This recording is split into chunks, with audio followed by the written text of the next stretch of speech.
think monkeys, mosquitoes, and lions are bad? That's just the beginning. I've seen things you've only seen in your nightmares. Things that you can't even imagine. Things you can't even see. There are things that hunt you in the night. Then something screams. Then you hear them eating. And you hope to God that you're not dessert. Afraid? You don't know what afraid is. You will not last 5 minutes without me.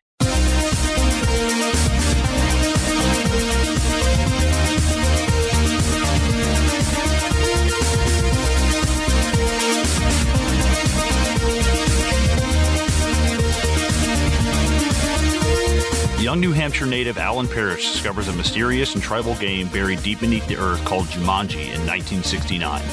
After beginning a game with friend and crush Sarah Whittle, Alan is unexpectedly whisked away against his will into the real world of Jumanji for nearly 3 decades, until siblings Judy and Peter pick up their game right where it left off in 1995. Now with their help, it's up to the 4 players to finish the decades-long game once and for all while trying to keep one another alive with each roll of the dice. Welcome to another feature presentation of Midnight Double Feature, and on this episode, we're going to be doing 1995's Jumanji, directed by Joe Johnston.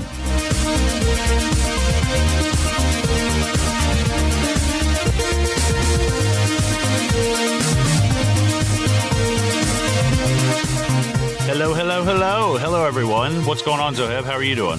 What's going on, man? It's good to be back. I know. Hello, everyone. Welcome back. We are doing, like we said, 1995's Jumanji, directed by Joe Johnston. Kind of following in the vein of like what we did last week. It was like Small Soldiers. It's like, you know what? Yeah, fuck it, man. Why not stay? Why not another Kirsten Dunst 1990s movie? Fuck it, man. Why not? I don't know why we seem to be like following child Kirsten Dunst, dude. I'm just like, why are we doing 2 Kirsten Dunst movies back to back? Yeah, it's. I mean, but the crazy part is she's really fucking good. Like, she's great. She was a really, really talented actress. And I'm sure she still is, but she's just like not in as much anymore, you know? But yeah, this was my pick, but I tell you what, I'm going to, since it's my pick, I'm going to say, you start with your opening impressions. Tell me what you kind of think about it, your history with it and stuff like that. And we can also touch on, like, you know, there's a fucking animated series about this shit. Did you ever watch that? What? No. There's a cartoon I watched when I was a kid. And I think it has like Judy and Peter getting pulled into the game. It's like 3 seasons ran for this shit, but it was cool. I remember watching it. But now just kind of give me like your history with it, what you remember of it, all that shit. So very much like Star Wars, very much like Indiana Jones, there is no sort of point where this movie hasn't been in my life. I can't remember a specific point when I was introduced to this movie. It was just always there. And that'll probably be down to the fact that I was 2 years old when it came out. God damn, dude. Yeah. That is legitimately the only time you've ever met. I remember like playing this game in 2nd grade. I was like, oh, Jesus. God. Like, now that made me feel really fucking old. I was like, I was wiping my own ass and tying my own shoes and shit. I'm like, oh, God. Man, you're wiping your own ass and I'm fucking shitting my diapers still. No, man. Like this was always one that I would always go back to. This was always that, like we said on Small Soldiers, man. I very incorrectly on Small Soldiers said that was my ultimate childhood movie. The truth is, what's closer to truth, is that I have a bunch of ultimate childhood movies, and this is absolutely in there. Like, this is 100% in there. And man, like, that is down to the fact that there were 2 comedic actors in my childhood, and I'm sure it's going to be the same for you, that just totally had an impact on me. And one of them is Jim Carrey, and the other one is the great late Robin Williams, man. Like, this guy is incredible. Absolutely. Incredible, dude. Like, it's amazing what our generation...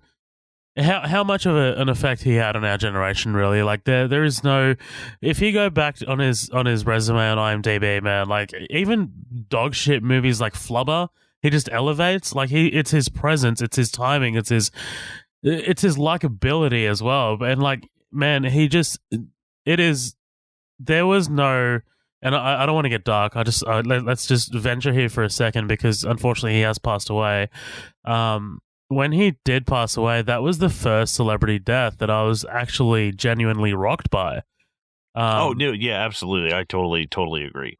100%, man. And I'm just like, and you know, very much in the vein of like when Carrie Fisher passed away, it just brought up feelings again. So this was a big thing. And again, Robin Williams, unfortunately, like a lot of comedians, they have that, you know, darker side that unfortunately sometimes goes unnoticed. So when he passed away, it was a very, very dark time. But man, he did leave us behind some amazing works. Like Good Will Hunting, or like fucking Genie in Aladdin, which is the conversation that everyone's having now because of the upcoming one. So fucking Mrs. Doubtfire, dude, that was my fucking jam. Was Mrs. Doubtfire, man? Fuck yes. Okay, so I was watching Jumanji, and I was like, man, as awesome as like Robin Williams is, and as awesome as like he is in this movie, he gets some great moments, but this is not really a Robin Williams vehicle. Like, I wouldn't show it to someone to introduce them to Robin Williams. I would show them Mrs. Doubtfire. I feel like Mrs. Doubtfire has very many more Robin Williams-esque moments. It's like they knew what Robin Williams' sort of like forte was, you know, the voices and the kookiness. Whereas this is a bit more like, you know, he gets a lot of heart-to-heart moments and he gets some really good like comedic beats, but Jumanji is a movie where the concept takes front and center. It's not really about the acting or like, you know, all of that. But actually, you know what? The performances are fucking great, dude. I love the performances in this, especially watching it this time around. Definitely picked up on the performances. Yeah, man, this is another one that we ran the tape out of. Like, the VHS was fucking withered. And again, another one where we knew where all the ad breaks were. Like, watching this again, I was just like, there was an ad break there. That's a special kind of moment. Absolutely, dude, absolutely. But I loved it when I was a kid. And I remember in year 7, so 7th grade, we hadn't seen it in a while, and I don't know, like our fucking English teacher just put it on one day. She must have been hungover or some shit, and she's just like, "Go ahead, you little fuck, just go ahead and watch this while I sit back here and just down this fucking thing to make me feel better." But no, so we watched it, and man, like. There are some moments in here that are little bit cringeworthy, man. Like I remember in year 7, yeah. I'll never forget this one moment where I used to love this opening scene, this moment, like this prologue before a prologue. And when this guy turns and says, "May God have mercy on his soul." Fucking everyone in the room just laughed. Like, you know, we all love this movie as kids, but man, that is just such a brutal moment, especially for year 7ers. Oh, it's so over fucking dramatic too. Oh, over the top. No, Benjamin. Yeah, man. I'll have to hold it for when we get in. We'll get to it. Yeah, I'm like bursting. Yeah. I'm like, no. I'm so sorry. No, I gotta stop for a second. I'm gonna nut. You gotta use the pull-out method, dude. Come on. But no, yeah, like watching it this time though, there are many amazing moments that I do like, but I think a lot of it is kind of carrying over from nostalgia. I don't think that this is I'm going to commit blasphemy. I don't think that this is a very good movie. I think it's very rushed at points. I think I do wish that they focused a bit more on the characters. It's tough. A lot of it is very nostalgic for me. And it's tough to take off those rose-tinted glasses and just look at it very objectively. But yeah, man, I know what you mean. The good stuff, like, oh, dude, the CGI has not aged well. Like that stuff just immediately, as soon as it happens, it takes me out of it. Some of the jokes are still great and all that, but it's just like a bit of it is brutal. And I don't know why. Hopefully by the end of this podcast, you know, while we talk through it, I'm able to sort of like put my words together a bit better because, fucking podcaster, right? I got to talk, unfortunately. But have you actually seen the sequel, the one with The Rock? No, I'm not a traitor, Zoheb. I would no, I'm not. No. Dude, okay, look. I'm not a piece of shit, Zoheb. You understand what I'm saying? I'm about to get fucking brutalized because oh no, dude, do not. Do not.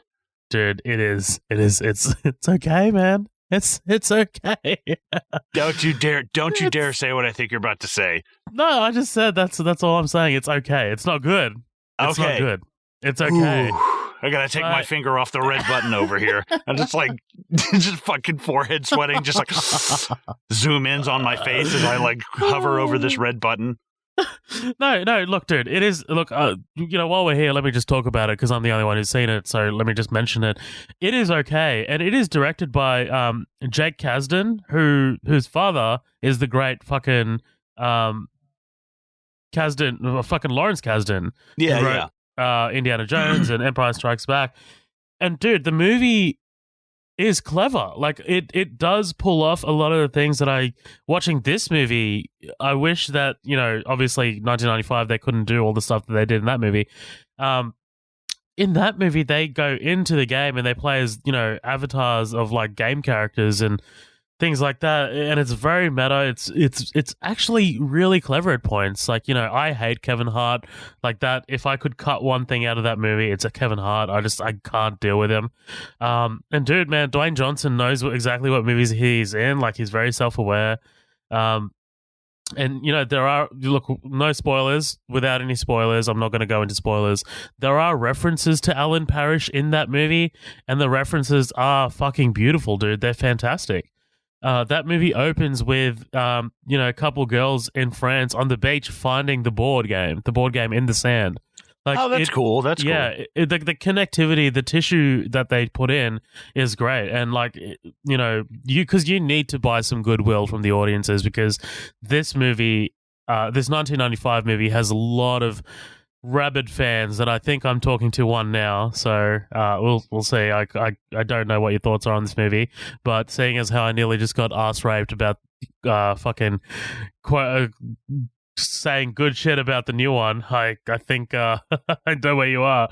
But yeah, man, watching it this time around, it's okay. It's not an amazing movie. I'm glad to have grown up with it, definitely, and I'm glad to watch it through rose-tinted glasses. I don't want to. I'm glad to have these memories and things like that, but I don't think it held up as well as I would have liked it to. Oh, okay, that's fair. Goodbye. It's been a nice.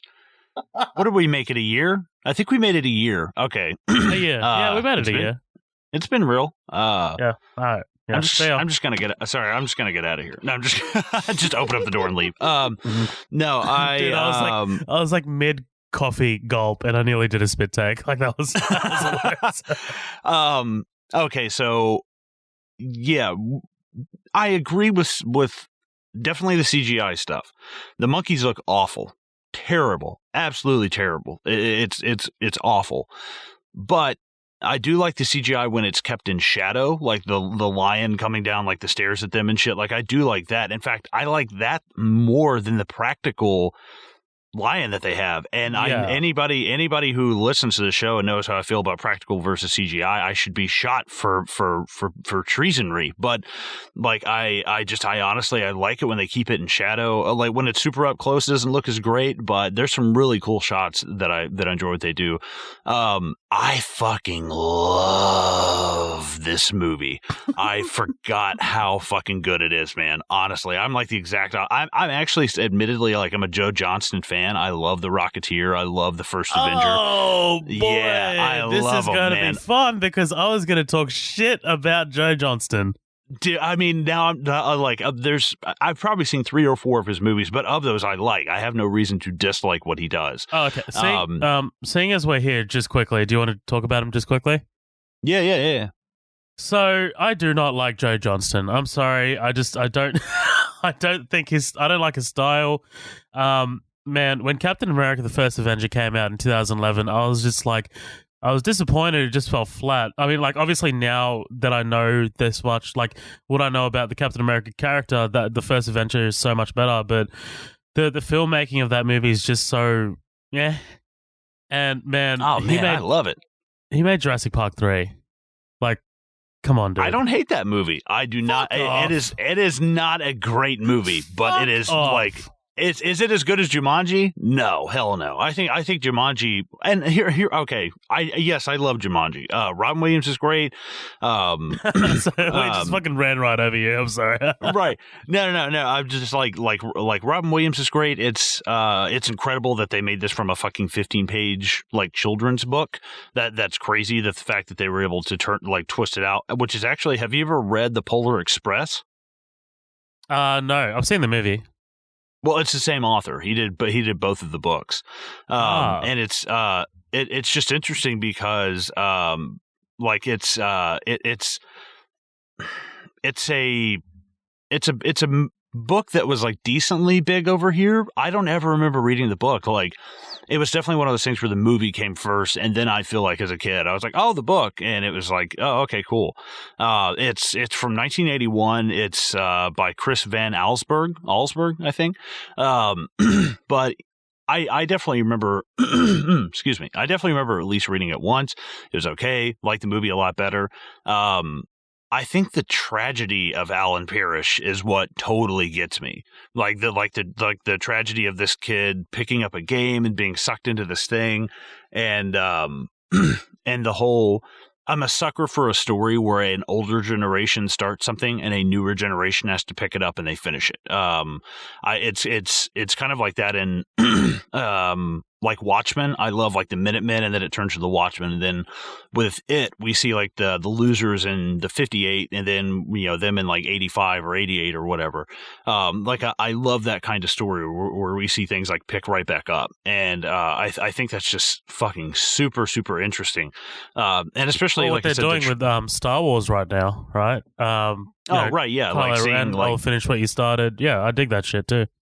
Right, and I think that I think that tragedy just that stuff just absolutely gutted me about him being lost for that long, and just like I don't know, just one of those things, the absolute and total tragedy of a child like losing, like, God knows what Alan Parrish has been through in that thing. I couldn't even imagine, like, when he opens up with that monologue and you're like, dude, this is fucking terrifying. And you can tell, like, it's Robin Williams, but it's Robin Williams, like, restrained. Like, they don't let him do the whole, like, if you've seen his Inside the Actors Guild, like, holy shit, dude, James Lipton kicking a fucking word in. Like, he's restrained a little bit. And I think I think that comes across in his performance, because he's definitely, like, you can tell he's a sad kind of character, and I just think that's super fucking interesting about this, and I love that. Like, it got me, man. It fucking really got me. Like, when I was watching it, like I was like, dude, this is making me like emotional. I was like, holy shit, that's so fucking sad. And I thought Kirsten Dunst was awesome. I love the woman that plays her aunt. She's on Frasier. I can't remember the actress's name, but she's fucking hilarious on Frasier. But all in all, like, no, the CGI isn't great. What's awesome is anytime you see like the alligators or the crocodiles or the lion when it's like being mechanical, it's actually Tom Woodruff Jr. and he's in Monster Squad. Like, he did Alien 3. He's done he did The Thing, like 2011. Like, he's done a shit ton of stuff. And I all in all, like, it's not a perfect movie. But as far as like, I was trying to think, I was like, what is like a like, if I could think of one word to sum this movie up, I was like, it's fucking perilous. You know what I mean? Like, it's really, I'm trying to think of the right way to say that. Like, it's very adventurous. It's very, it's something that, I don't know. You feel like you're just like strapped in on like a white water I agree. ride. Yeah, and that is something that's I very swear to God, inherent I in thought I 90s dropped movies. you in the fucking chat for a second. I was like, I don't think he's here anymore. I'm listening. I was like, dude, I have been droning for like not even a peep from this fucking guy. Yeah, well, listeners, we have had a lot of communications issues across the fucking giant pond that we live across. So, yeah, but dude, what were you talking about just now? Fucking hell. It's perilous and it's like an adventurous kind of thing, right. and that's feels what I was saying. Like that's a wholly, almost really a '90s thing. Like this kind of like, because you can see when the adventure starts for Judy and her brother there. I forgot his name. Peter. Yeah. You But can, all in like, all, like, pinpoint. oh no, go ahead. No, I was just say you can pinpoint it. So no, I do. It has some problems, but all in all, I think in terms of like, it was very hard for me. Like, I have no problem unless it's something that I've watched like all the time, which Jumanji is not. I couldn't tell you the last time I watched Jumanji. So yes, there is like some nostalgia attached to it, but unless I still watch it as an adult, I feel like I can kind of separate myself from that. I remember playing the game. I have fond memories of its like cultural kind of like impact and stuff like that. But all in all, like, I can separate myself from that if I haven't seen it in like fucking 15 years. So watching it, there was definitely some problems with it, but I was like, dude, this is awesome. And like, I mean, God, don't even get me started on the guy that plays fucking Van Pelt. Like like, he is absolutely fantastic, man. I was like, he is absolutely hilarious. And the fact that he like does dual roles, I was like, that he's, what is this actor's name? Jonathan Hyde. Dude, this guy did a lot of work. He was in like Anaconda. He was in The Mummy. He was in a bunch of shit in like the 90s. Like, he did a lot of like character actor shit. Dude, I remember him as Cadbury from Richie Rich. Oh, yeah. I forgot about that. That's what fucking 90s, man. Like, he just ruled as like a character actor. But yeah, it's like I said, it's not a perfect movie. I do really, really still enjoy it, though. I miss this kind of like adventure, perilous kind of like stuff like this, or like even Dumb and Dumber, the road trip kind of thing. Like, fucking, you ever watch Homeward Bound when you were a kid? Oh, ages ago. Yeah. Oh, dude, but like that, like the whole adventure of like crossing this long thing. And even though there's no adventure, there's no travel in this kind of thing, it kind of is the board game is the transport to this whole crazy fucking world that you can get into. But I say we get into it right now, unless you got anything else that you want to say. You want to plug socials or something? Yeah. Just before I do plug the socials, I do want to sort of counterpoint. I do agree with you. The story, my when I went over this movie in my opening impressions, it was just like I've been doing this for like a day, this podcasting thing, apparently. But yeah, man, I do agree that I do agree with you that the story of Alan Parrish, it is fucking tragic. And I do like the way, it is resolved by the end of it. I like the lessons that he learns. Like, it is great. Like that stuff is awesome. And obviously as a kid, man, you're totally engulfed in this thing. Like, what can they do next with this board game? What's next? What's going to come out of the game next? It's just it's awesome. It was fun. It was fun as a kid. But yeah. So guys, thank you so much for joining us here at Midnight Double Feature. Obviously, this is going to be a feature presentation for us. This is one of those big episodes where we just pick a movie and go through it scene by scene sequentially. And we have other episodes as well. We have upcoming attractions. We just did a special feature episode. So that was with the awesome Jill. Jill joined us again. Oh, she's great, man. How awesome is she, dude? She's like, she comes ready. She comes prepared. I'm just like, Jill, I just rocked up here and I just started talking, but thank you so much for preparing. After hearing the Fire Festival like pod, I was like, dude, we've got to get her on for a feature. Like, have her pick a movie or something. I think that'd be great. Yeah, totally, man. But yeah, we just covered seasons 1 to 4 of Game of Thrones. So yeah, have a listen to that. And yeah, guys, you can find us on Facebook. We have 2 pages. We have Midnight Double Feature, which is where our main page.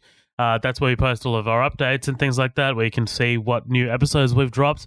And then we also have the After Party, which is our group, and that's where we interact with each other and things like that. We post news, memes, and things like that. And sometimes Patrick Harrington's posts fucking wrestling shit, and I try and like, mitigate that. I'm just like, get out of here, Patrick. Fuck, dude. This guy's wearing underwear. Come on. We're also on Instagram, guys. That's at Midnight Double Feature, and we're on Twitter, which is at MDF Pod. But yeah, dude, you're totally right. Let's get into this bitch. This 2-week stretch of nostalgia that we've just been going down, this alleyway. Oh, yes. Well, first, before we jump into it, I want to get into some people who were almost cast as Alan Parrish before they decided to go on Robin Williams. Crazy list of people: Dan Aykroyd, Chevy Chase, Sean Connery, Kevin Costner, Richard Dreyfuss, Michael Douglas, Harrison Ford, Mel Gibson, Michael Keaton, Bill Murray, and Arnold Schwarzenegger. I'm like, wow, that is a list of... I'm kind of proud how fast I rattled that off. But no, it's Schwarzenegger? Arnold Schwarzenegger. I was like, that's fucking interesting. Like I was playing your game, but I threw the dice and crushed them with my biceps. What year is it? Yeah, what year? Huh? It's fucking Sean Connery too, dude. What year is it? What year is it? I've been trying. When did you play the game? When you were fucking 50? Like, how old are you now? But yeah, no, I'm super glad they went with Robin Williams because he can be funny, but because he is funny when he turns that corner to go to that darker side, it's a lot scarier because it's like, oh wow, there's actually, like, when you see somebody who's just a tough hard ass the whole time and they get dark, it's like, well, I kind of saw that coming, but it catches you off guard when he gets real serious and shit. But yeah, so you're saying you never watched the animated series growing up, right? No, I didn't even know there was one until now. There was it ran for like 3 seasons. I think it's where Judy and Peter get pulled into the game and Alan's there, and so is Van Pelt. And there's even people like there's like the game master who's been in there for like centuries, and he's trying to figure out a way to get out of Jumanji. And I was like, dude, this is fucking cool. And I actually love the mythology of it. Like, I heard how it becomes more relevant in the newer movie, and I was like, okay, that's kind of cool. Like, I don't want to spoil that for anybody. Yeah. Like, but I was just going to say they used a lot of, elements of that are in the new movie, which is great. Right, and I think that's super interesting. It's cool to like stay with the times and stuff. But yeah, and the fact that this was huge. I mean, this was like a $50 million budget that made over $200 million like worldwide. I mean, it was a 65. It was like top 10 selling movie of 95, and 95 to 94 had some damn good movies coming out. Like, there was a lot of good shit coming out. But yeah, and like there's a little bit of trivia, like a little bit of behind the scenes stuff. The finale of the movie was shot first. They shot it in reverse because they were like, well, so basically, like, they didn't want to they didn't quite film it like sequentially. The filmmaking team actually shot the ending of the film when the children are seen at the Christmas party by Alan and Sarah at the beginning of production as to avoid using more than one mansion set. So basically, they're like, we don't want to destroy the second half because that set is fucking huge. That is a huge house. Man. It's massive. I love it, by the way. It's a wonderful house. I love that fucking house. But yeah, and the fact that Robin Williams has said that, like, him doing shit with CGI was like fucking. He was like, I had to act like I was on acid again, and act like there was stuff there for me to fight. Scarlett Johansson actually tried out for Judy. Is it Judy? Is that what it is? Judy? Yeah, Judy. Yep. Okay, sorry. Now I'm getting their names swapped out. The Scarlett Johansson auditioned for it. She obviously didn't get it. Also, the fact that Judy and Peter are only 6 months apart in age, I was like, what? I was like, that kid looks like he's like 5 years younger than her. I was like, you're telling me these kids could be like dating? I was like, that's fucking weird, man. Also, the original Jumanji board game sold for like 60 grand online. I was like, holy hell. And I thought it was really cool, actually, where they filmed in New Hampshire, this whole pair of shoes thing. It was a real building in Keene, New Hampshire, and on the brick wall, on a brick wall on the side of the building, the team painted a sign for the pair of shoes factory, and it can still be seen there today. What's actually really cool is when when Robin Williams died, they held like a candlelight vigil, and people put flowers and like pictures up, and then they actually had like a screening of Jumanji like later on at the week at their local theater. That's awesome. And they're like, he's a huge part of our town. I was like, that's fucking cool. That's really classy. And I this was not on my constant rotation of Robin Williams movies, but I'm really glad we covered. I think this is our first Robin Williams movie. Yeah, it is, man. Like okay, so let's just quickly address this. You picked Jumanji, but that is not an original pick. I gave you 4 options last week, and I was like, you know what, Small Soldiers, Jumanji, and I'm not going to name the other 2. And you're like, oh, you know what? I like Jumanji. Let's go with Jumanji. And I'm just dude, like, it was so weird because it was on Hulu, and I was like, you know what? Fuck it, man. I'm gonna watch it. It's on Hulu. And then I went back and I was like, oh yeah, he did actually say something about it. Yeah, fuck you. Yeah, fuck you. But yeah, let's jump into this bitch. What do you say? Hell yeah, dude. So yeah, we start in and yeah, this like I loved this when I was a kid. I thought this was so fucking cool.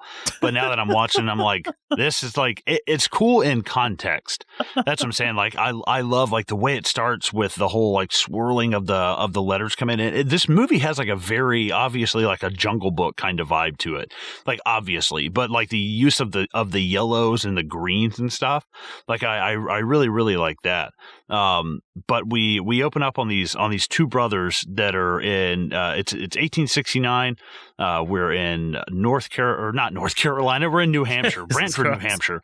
But these kids are burying this fucking thing out here. What I love is the first kid, he like slips in. He's like, help me. Like the box has grown arms and is like, no, like trying to eat him. I'm like, dude, you use like jump.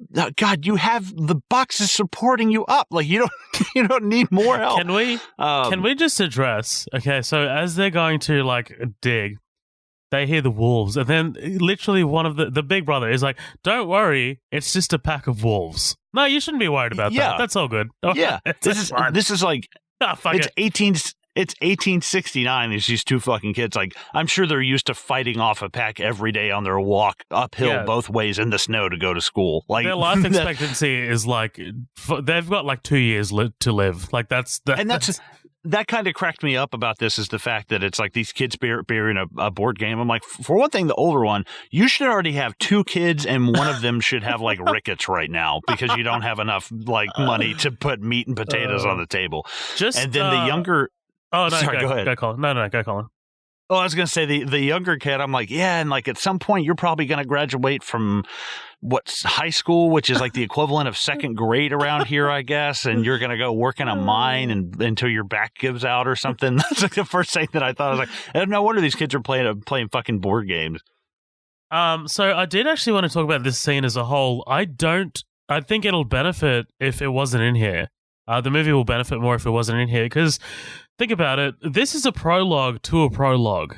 We have 2 time jumps in the space of like 15 minutes, and this scene doesn't really tell us anything. It tells us that Jumanji is something to be afraid of. Like, okay, fine, we find that out through the movie.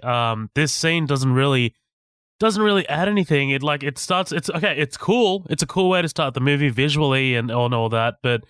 Man, I just think start the movie off with Alan finding going through what he does and finding the board game, and it's a bit more mysterious, and the dangers of Jumanji come out as the movie goes along. This time jump, along with the one that you get like 15 to 20 minutes later, it's just it feels a little jagged.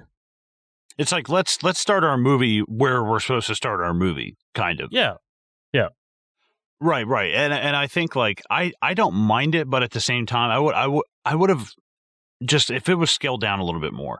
The kids show up, there's a hole, they dig the hole, they fucking chuck it in there, and then just drive off. And you're like, okay, cool. Like it's storming. Why are they doing this in the middle of the night? It leaves a lot of stuff like versus the kid being like, oh, help me, it's a dangerous board game that unleashes the horrors of the Amazon. Like the kids just like they give it like, may God have mercy on his soul. I'm like, dude, this is so okay. We get it, dude. It's like lightning, the Necronomicon. I get it.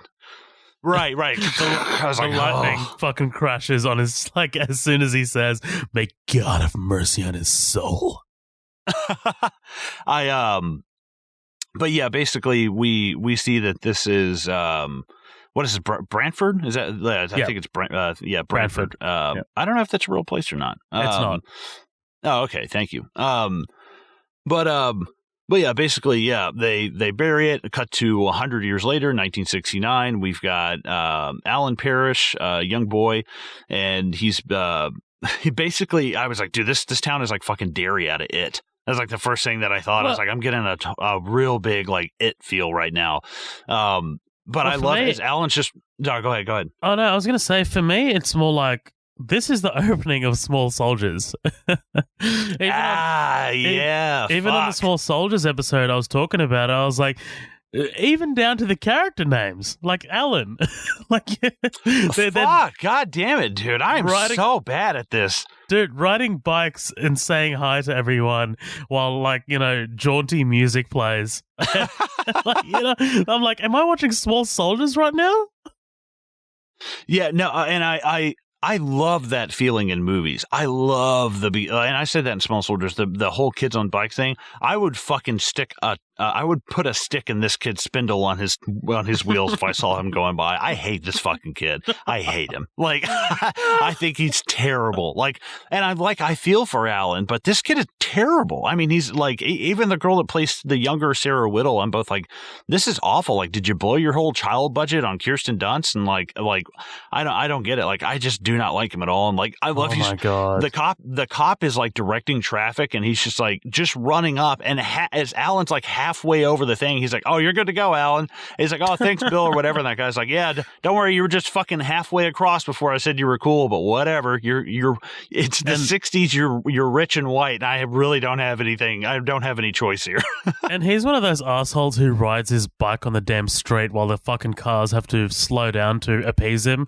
Fuck, I will run you over. Right, yeah, especially, dude, here we have a lot of bikers that'll be like out on roads that are 50 miles an hour. And I'm like, dude, I mean, I'm not saying right on the sidewalk, but don't go fucking do that shit. Like, you're crazy. But yeah, this bully, was it Billy? I think Billy is the kid that's chasing Alan around. Yeah. He looks exactly like Cameron from Ferris Bueller's Day Off. He's like a younger version of Cameron. And I was like, and I loved him in Spin City. That's where my introduction to him was. I think he was in Twister as well. I didn't catch Ferris Bueller's Day Off until I was like, I didn't catch Ferris Bueller until I was like 20. Never watched that. But yeah, this kid, I was like, how old is? No, go ahead.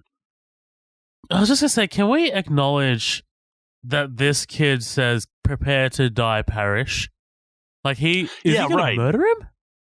Yeah, it's just like Henry Bowers out of It. Like, cause he has like a switchblade, he's going to start carving his name into his stomach. Like, what the hell's going on here? And all this for just like talking to your fucking girlfriend. I'm like, God, what the fuck, man? You little psychopath. But basically, Alan is outrunning these bullies. He's going to his dad's, the Parachute Company of New Hampshire. Apparently, somewhat infamous, I guess. I think it seems like a pretty big deal. Like, especially later on when Alan's talking to the homeless guy about, like, I can't believe they ever shut this place down, and blah blah blah. But yeah, I get this. The parishes are like this. I think really like affluent family in Brantford, because that statue that we saw at the start as well, like I think that's a monument to the parishes, isn't it? Yeah, it's like Angus Parish. It looks just like Robin Williams in Night at the Museum, by the way. Right. I was like, what the fuck? I'm so glad you said that. So glad you said that. And like, yeah, it's definitely a thing, because, that sword that, he uses to fight off that plant later, he says, "Sorry, Angus." So, oh, yeah. Yeah, like it is a thing. Like the parishes are very well established here in Brantford. Right, yeah. I actually wrote in my notes, I was like, as Alan's just crossing this and riding on sidewalks and just like cops are waving him through, I'm like, must be nice, Alan. Must be nice to have that. Yeah, have that white boy fucking shoe money. Yep. And now he's about to meet his fucking soul man. Black soul man brother. David Alan Grier, man. I love David Alan Grier. He's fucking hilarious, dude. Did you ever watch In Living Color at all? No, I didn't. Oh, dude, that was like, I mean, late 80s, early 90s. I said like Jim Carrey was big on there. Like the Wayans brothers. There's like a lot of people on that show. Really, really funny stuff on YouTube. I don't know where to watch it on TV anymore, honestly. Righto. Oh, sorry. I thought you were about to start talking. I was like, maybe he'll want to say something about David Alan Grier, but he's like, no, fuck David Alan Grier. Fuck this guy. Fuck this guy. No, but you know what, dude? Like this is something that my mate fucking linked me to. Where when later he's in the police car and he's like, Soul Man. Like they bond over that. He's actually got the word Soul Man on his apron. I never realized that. Yeah. Yeah, no, I thought that was really fucking cool. It's nice. It's hard to see. I was like, they should have made that thing like they should have made it like black. Like I can't really see it on his thing. And Joe Johnston did The Wolfman, and I don't hate that movie either. I don't like it, but I don't hate it. Yeah, I don't like. He's like, movie. let's just move on. Yeah, please. I do like. But Benicio. So wait. Oh yeah. Oh, God, when is Benicio bad? He's such a fucking good actor. Right. But yeah, we meet Bentley, aka the Soul Man, and he's just basically Alan's hiding out here, and I love Did you this. Just call him Bentley, like his last name. Yeah, because I mean, even in the subtitles, it's just Bentley, and when he sees him later, dude, his name is Carl. All right, it's Carl. I was Bentley. Carl, whatever. Bentley stuck out more to me than Carl. I was like, all right, that's going to be a lot easier to remember. Come on, man. He looks like a Carl. I'm Carl. But yeah, either way, we meet Carl the Soul Man Bentley. Jesus, I'll say his full name from now on. Just kidding. But basically, he shows him this. I guess like the first tennis shoe kind of ever made, like actual. I was like, oh, that's fucking kind of cool. Says they're going to be the height of fashion. He has a interview, or I guess kind of like an appointment with Alan's dad that he's going to show him. It also looks like something Neil Armstrong is going to wear on the moon. Like that shit. This looks like something I would have gotten out of Goodwill in like 1995. like that definitely looks like a pair of shoes my mom bought me in like 95 from Goodwill. But yeah, Alan's dad comes in. Alan, this is not a playground. Like I love how he is like the Family Guy British stereotypical like kind of like Sir Reginald Bottomtooth the Fourth. You know what I'm talking about? Family Guy, yes, yeah. But yes, this is not a playground. Is Billy Jessup bothering you again? And he tells Alan, you got to go out there, you got to face it like a man, blah blah blah. Not knowing there's fucking 7 kids out there. Thanks, Dad. Like Jesus Christ. Could have looked out the window, dude. Yeah, exactly. And I would love if Alan just got all those kids to come back later and they all beat the shit out of his dad. Like, come on, Dad, come on. It's only 7 people, and they're all fucking beating the shit out of him. But basically, Alan's dad, says that this is not a playground. Sends Alan away. Alan accidentally puts the parish tennis shoe on the conveyor belt and annihilates the machine, which Carl Soul Man Bentley ends up taking the blame for. And I know I guess we don't see the conclusion of this right away, but later on, yeah, he's totally fucking fired for this. And I've got a question about him at the very end of this, but I'm going to put a cork in that for now. Just remind me later to talk about him at the end of this. Alan goes outside, faces his bullies, and they beat the ever-loving shit out of him. The thing that cracks me up is I'm sitting here watching this, and it does this almost exact same angle shot as Shawshank Redemption when they close in on him and they pull away. And I wanted Morgan Freeman to come through and say, well, Alan Parrish made it out that day. My prison's no fairy tale world. They left him alone for a little while, and sometimes he was able to fight them off. Like I wish I could tell you that Alan fought the good fight against the sisters. Yeah. But I do like this. I do like this pan to the monument as he gets his ass beat. Like you see the monument in the foreground. Fucking visual storytelling. That's awesome. And by the way, yeah, I love that. Like, I know that this is the owner's son, but he's just like marching around this dangerous ass fucking shoe factory. It's like, oh, hey, everybody. They're not like, hey, no, you got to be the fuck out of here, dude. No way. Like, get the hell out of here. Like, I love this because immediately Alan gets beat up and he's hearing the dun dun, the drums of the Jumanji. And I love well, for one thing, they take off and like, oh, I got his bike. I'm like, what about the bike you rode here on? Are you going to ride 2 bikes home? Like, how the fuck did you figure that out? Like, he's doing that awkward thing where he's riding like one bike and is like holding the handlebars of the other next to him as he goes home. Like, fuck off. Oh God, fuck that. But yeah, Alan hears the drums of the game calling him from this construction site. Nobody cares. Iconic. Nobody cares that this kid is fucking walking around a construction site. All these guys this guy's just gonna walk up here and is like fucking tucked in, like shirt tucked in, like, you know, fucking nothing, no hard hat, like zero safety. Don't give a fuck. Who cares? It's the 60s. Exactly. I was like, what? I'm surprised someone's there now. Like, hey, kid, you got to get out of here unless you want to buy some cigarettes. And this kid just starts Alan smoking and shit. Well, after he finds after he finds Jumanji, he looks over and there's this guy kind of like staring at him. But I'm like, dude, are you gonna like stare at this kid, or are you gonna tell him to put on some damn safety equipment? You know what I mean? Well, I wanted to see a little bit of that construction guy. Like, maybe he used to like around a corner with like some cocaine on his hand, and he's like, and then turns around and there's Alan, and he's like, oh, I would say if you don't. Did he just see me do that? Oh fuck. But yeah, basically, Alan. No, go ahead. I do remember as a kid, kind of being like disoriented, because I'm a kid and I'm an idiot. And I didn't fully realize that they'd kind of like excavated this construction site. So I was always like, wait, so they buried Jumanji, but he finds it on the side of a wall. I remember being like kind of like turned around. I'm like, oh, wait, hold on. Okay, it makes sense. No, Fucking yeah, yeah, kind of. No, but basically, Alan finds the game.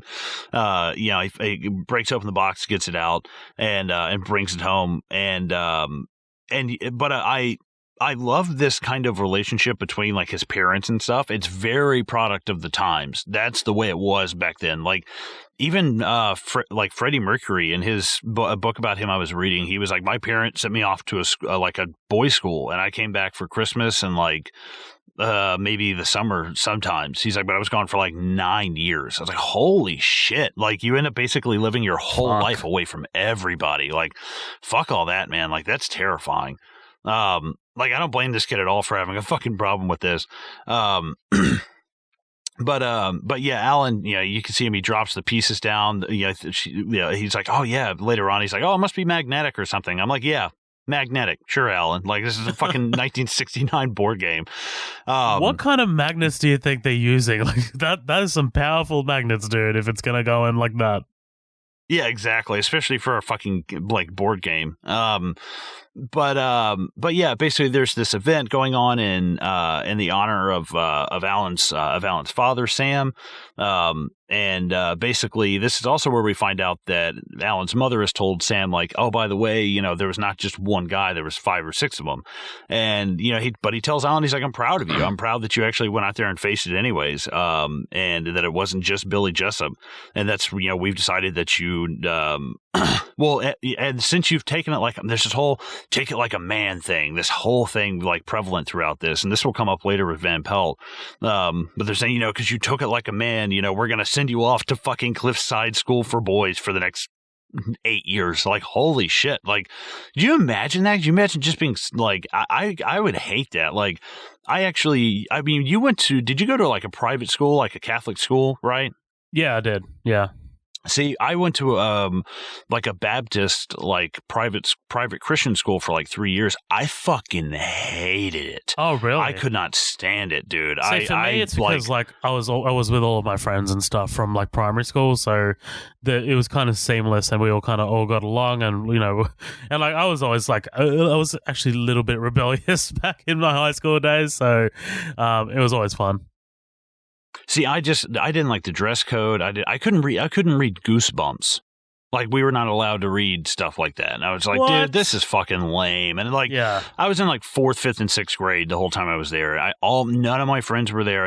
All of these kids were like super fucking sensitive, and like parents made a lot of money. And I was just like, I'm just not like that, man. Like, I'm in here with no shirt on, eating a bologna sandwich in the kitchen. Like I'm not I don't know. All these kids are like, I have a vegan Lunchable. I'm like, fuck you. You should have bailed, dude. It's like, if you're not letting me read some R.L. Stein, get me the fuck out of here. Yeah.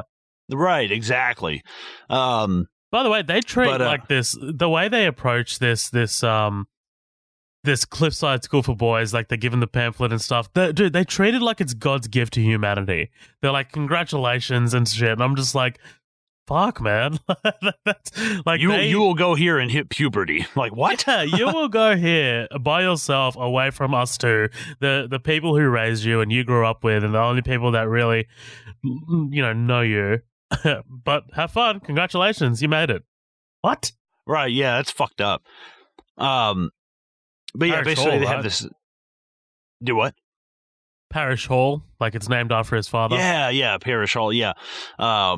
God, yeah, I can't wait till you kids already chase me around because I'm a parish. Wait till I'm living in a building that's named after me. It was named after my father. And he's like, well, then you live there. I'm like, that's a good line.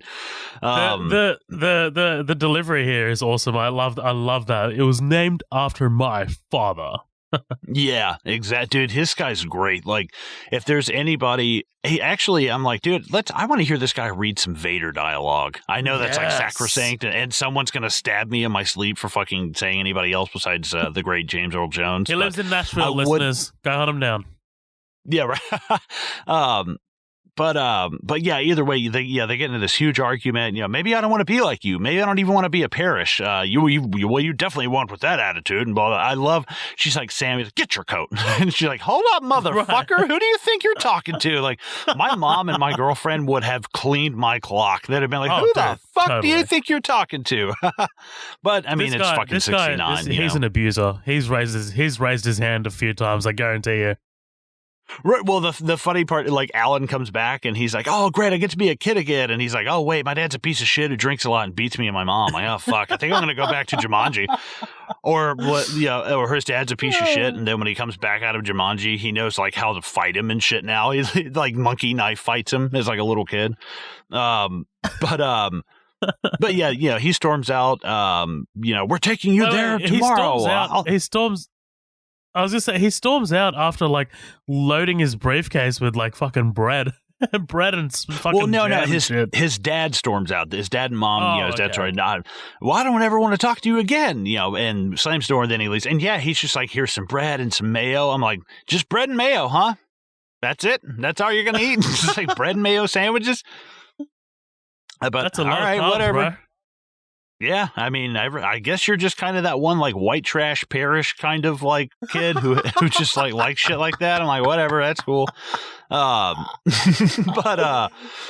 yeah, basically as Alan is gathering up his his sandwich and all this other stuff, he forgets about the game. Here's the game, and that's when we get our introduction to Sarah Whittle. What do you think about this character? What do you think about the girl that plays her, the younger version of her? I don't like her. I mean, like, I don't really. I think the kid that plays Ellen is a lot better than the kid that plays Sarah, but not by much. And I don't. I don't like him. Like, it's tough, especially in the 90s, man. It was tough to find good child actors. Luckily, Judy and Peter are good child actors. Luckily, because these two are not fantastic. See,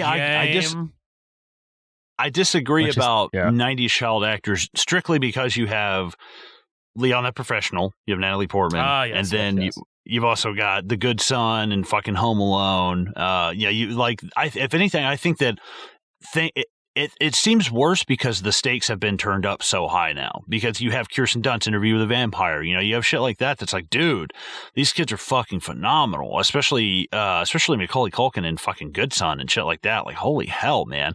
And yeah, so the scrutiny level is even higher now. Which some would argue that's definitely for worse than for better, because you see what happens to these kids and shit, which is just awful. But no, it's just the whole thing. Even when and we can just go ahead and get right there. You know, they start playing the game. He starts getting sucked in, and just the whole like, I'm like, dude, that is awesome. I mean, he's terrible, but then she curls her arms up to her chest. She looks to her left, looks to her right, looks to her left, and I'm like, dude, that is dog shit. That is really bad. That is fucking hard to watch, dude. And the CG as well. The CG doesn't help either. Oh no! I was like, that is fucking garbage. I like the smoky effect once he's like sucked in, like when it's like wrapping around, and I love the way the bats look because it's quick. It's dark. We don't see them, like they're moving too fast. The detail, like it looks awesome. And even like a lot of this, I was like, dude, this is giving me like some serious Batman vibes. Like this huge fucking house, like a kid, the parents being gone, all these bats like come flying out and shit. I was like, oh, that's kind of like, it just gave me a bit of a Batman vibe. But especially once she runs out and there's the shot of the door like open and we see the house across the street and the bats flying out, I do love that shot though. Like there are some really, really cool shots, like when they first run across the bats and then it's them looking at each other and then good shot, man. It's really, really cool. And like, what the fuck is about to happen, dude? Because there's like no, like you said, the prologue to the prologue kind of like it sets it up, but we don't. I like you said, like either we don't need that or we need that scaled back a lot because then like it's revving things up like too high, I think.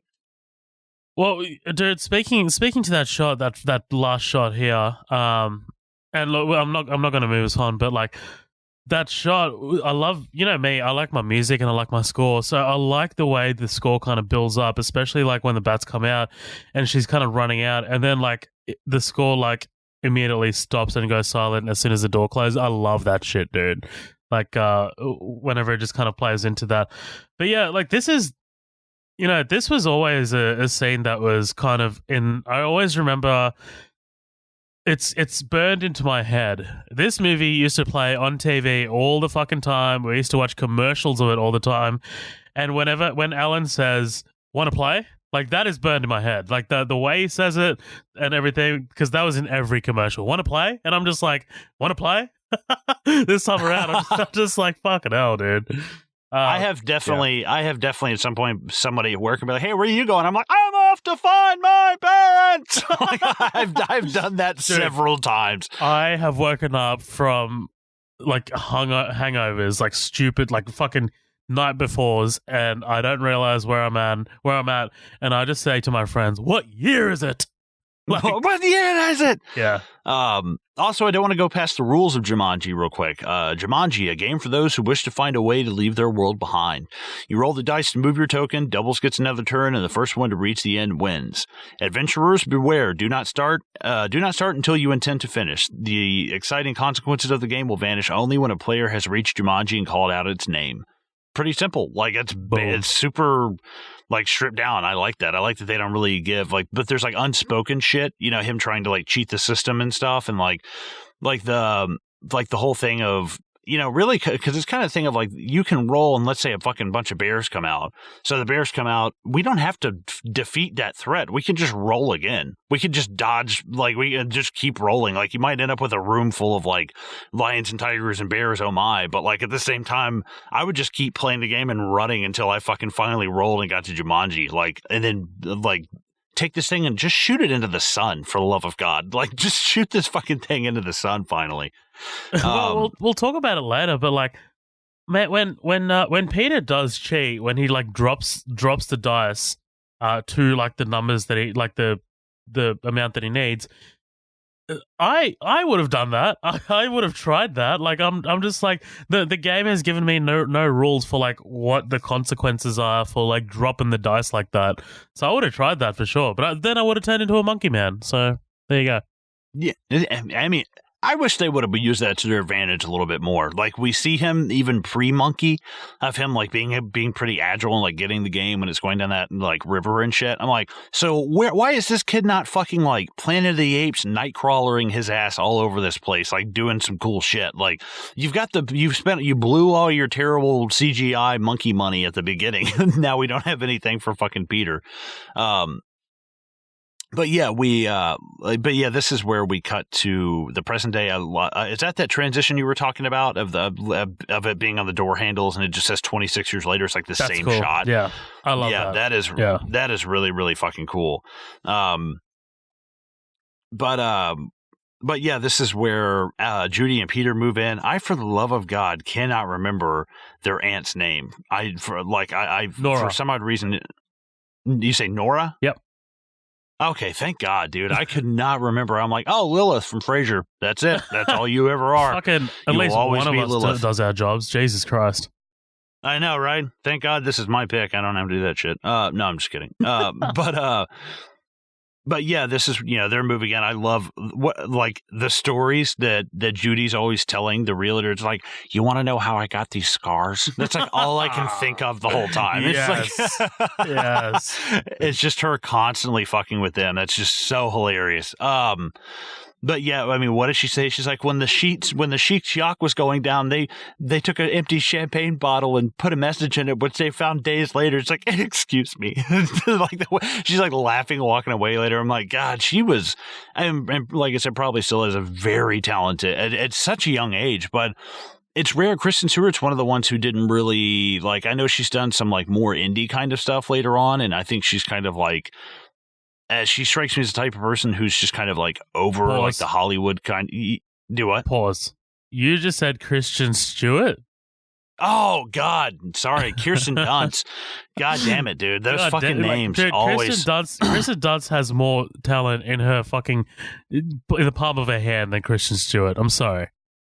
Right. No, but dude, oddly enough, those careers, both young actresses, both did big major Hollywood franchises, now doing indie movies. They're like, nah, fuck it. We're not doing this shit anymore. But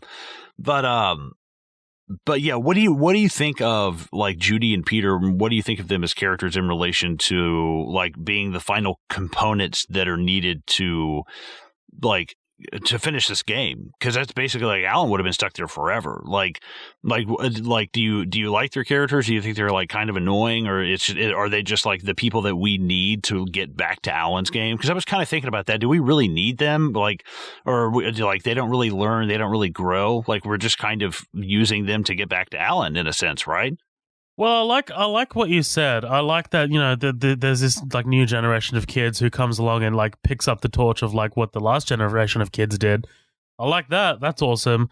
But yeah, you are right, man. Once Sarah and once Alan come back into the fray, these two are kind of inconsequential, even though, the Jumanji requires that they need to be there technically because they've already started the game, so 4 players need to be in the game.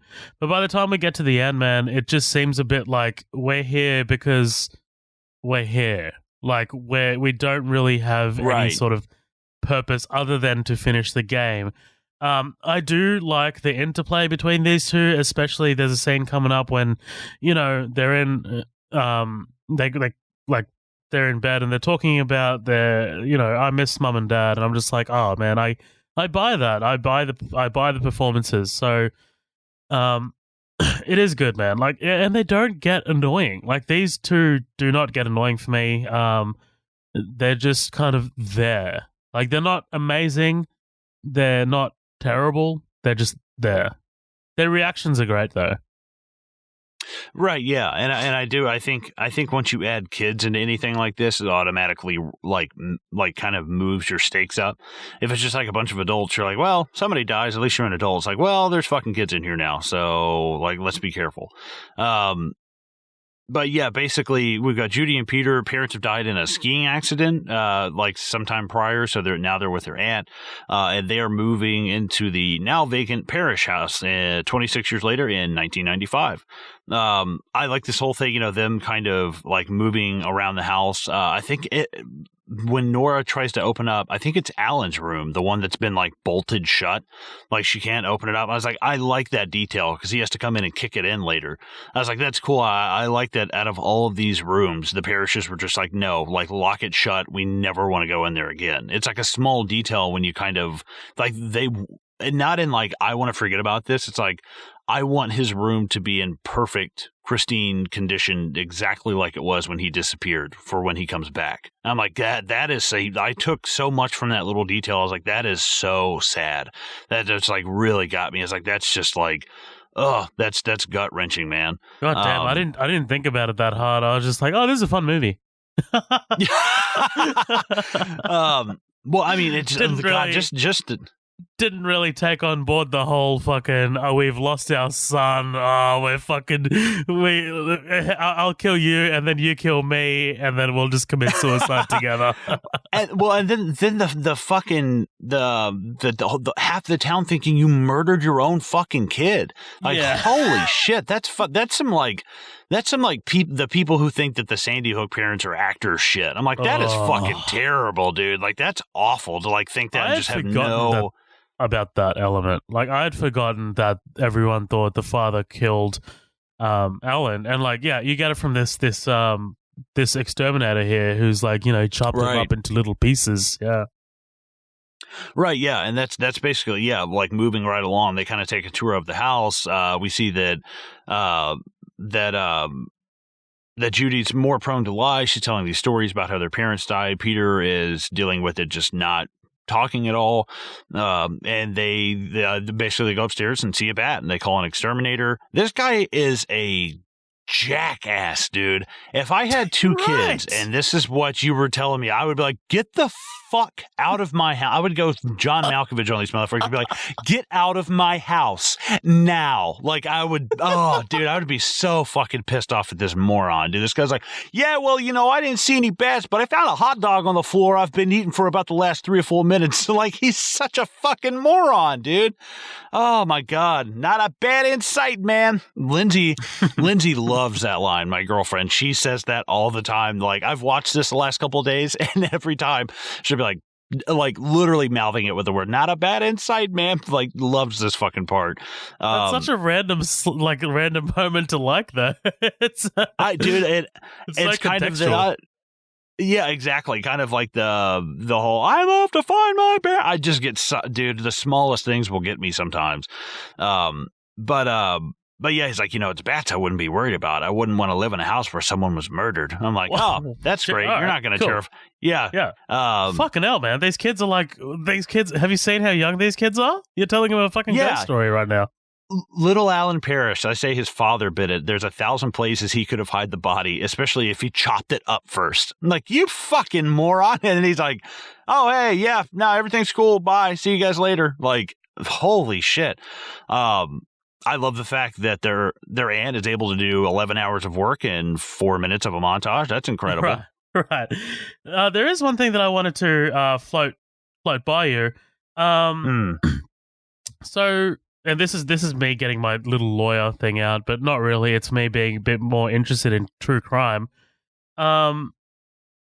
Is there a requirement in the States, or whatever state you're in?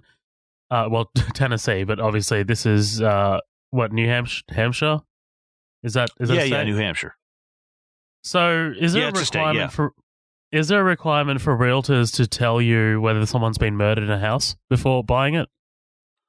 I think that there's like honestly, I'm not really sure. It probably varies from like state to state. I mean, obviously I don't want to sit there and just like guess. But I've heard of plenty of people who bought a house and knew that there was somebody murdered in their house and didn't really give a fuck, got like 30 or 40 grand knocked off of it. And then there's a lot of people who are like, dude, I had no idea. Like, so I've kind of heard like 50-50. Well, let me just go down like a little bit of a tangent. I won't be too long, but here in the state of New South Wales, I found this out pretty recently. Here in the state of New South Wales, there is a requirement for real estate agents to tell you whether someone has actually been murdered in a house that you're about to buy. And shit! That came out from the case of Seth Gonzalez. So Seth Gonzalez, he murdered his entire family in a suburb called Ryde here. And basically, he was just it was an inside, like, obviously him, and I don't know why he did it. It like, there is a case file episode about it, actually, Colin, if you want to check that out. Oh, It's titled The Gonzalez Family. Check it out. It's Case File. Great podcast. We've talked about it plenty of times here. But yeah, murdered his entire family, man. And that was people bought that house, and then they found out afterwards that there'd been a fucking triple murder here. Fuck. Yeah, and then there's just like a new law that came in that said, hey, real estate agents, you need to let people know that there was a triple murder here, or an actual murder here. That's a crazy case, though. Yeah. That's an insane case. Well, I just pulled this up. In most states, the owner would indeed be expected to disclose a defect causing the house to be stigmatized so that buyers could adjust their expectations and purchase price accordingly. As a practical matter, this disclosure would likely be made on the seller disclosure form that is required in most U.S. states. Right. So, yep. There you go. Basically, you got to tell somebody. I remember actually asking, dude, it was like, I will never forget this. I'm working one day, and a friend of mine's like, oh yeah, I got to leave early today. I'm signing the papers on our house. I was like, oh wow, that's awesome, dude. You guys are buying a house. And they're like, not somebody who, is not that much older than me. We're working the same job. And I was like, that's great. You guys just like save up a lot of money or whatever. He's like, no, we got like a big price chunk taken off the house. I was like, how? He's like, oh, some lady got murdered in it. See you later. And I was like, holy shit, you can't leave me at the end of a conversation with that. I was just like, I got to go back to work. And I'm just over here thinking about your murder house. Like, holy fuck. Yeah, that just like rocked me. Just the casualness of it. I was like, okay, bye. I'm just reading. Sorry, just to go back to the Gonzalez's just real quickly. Yeah, so yeah. LJ Hooker, the real estate agency, was fined $21,000. In November 2005, the house was sold for $720,000, $80,000 less than the initial sale to a buyer who was aware of its history. So obviously, being aware of the history of the house is going to affect the price of the purchase value. Right, yeah. I'm so glad that we just spent the last 20 minutes talking about this. No, I'm just kidding. Oh, must be so entertaining to listen to. This is a learning podcast, guys. I know, right? Like we're here for you guys to listen and learn. But yeah, so basically we cut to that night. They're having dinner. They're talking about, can't believe I have to go see the principal after your first day. I don't know exactly which one she's talking to. I assume she's talking to Judy, I guess, but she doesn't ever really seem like she's, yeah. Because she's a liar. Yeah, and do what? Well, because she's been set up as like a liar, like it's someone who's pretty deceptive and shit. So, right, like a fucking pathological liar. Right. But yeah, this is where she says, oh yeah, well, I know why you got the house the house for so cheap. Chopped him up and hit him in the walls. All right, that's enough. Go to your room. I'm sick of your lying. She's like, and that's where she straight up says, no, this was actually not a lie. She's like, oh. Well, fuck. I didn't know that. I don't really want to know that. God damn it. But what is it? The next day, yeah, we've got the kids. They finally, they hear the drums again. They start rummaging through the attic and find Jumanji in the room. I love the shot of them sitting on their knees and that light behind them, like coming through like that little circle shaped kind of like glass thing on the wall. I love that.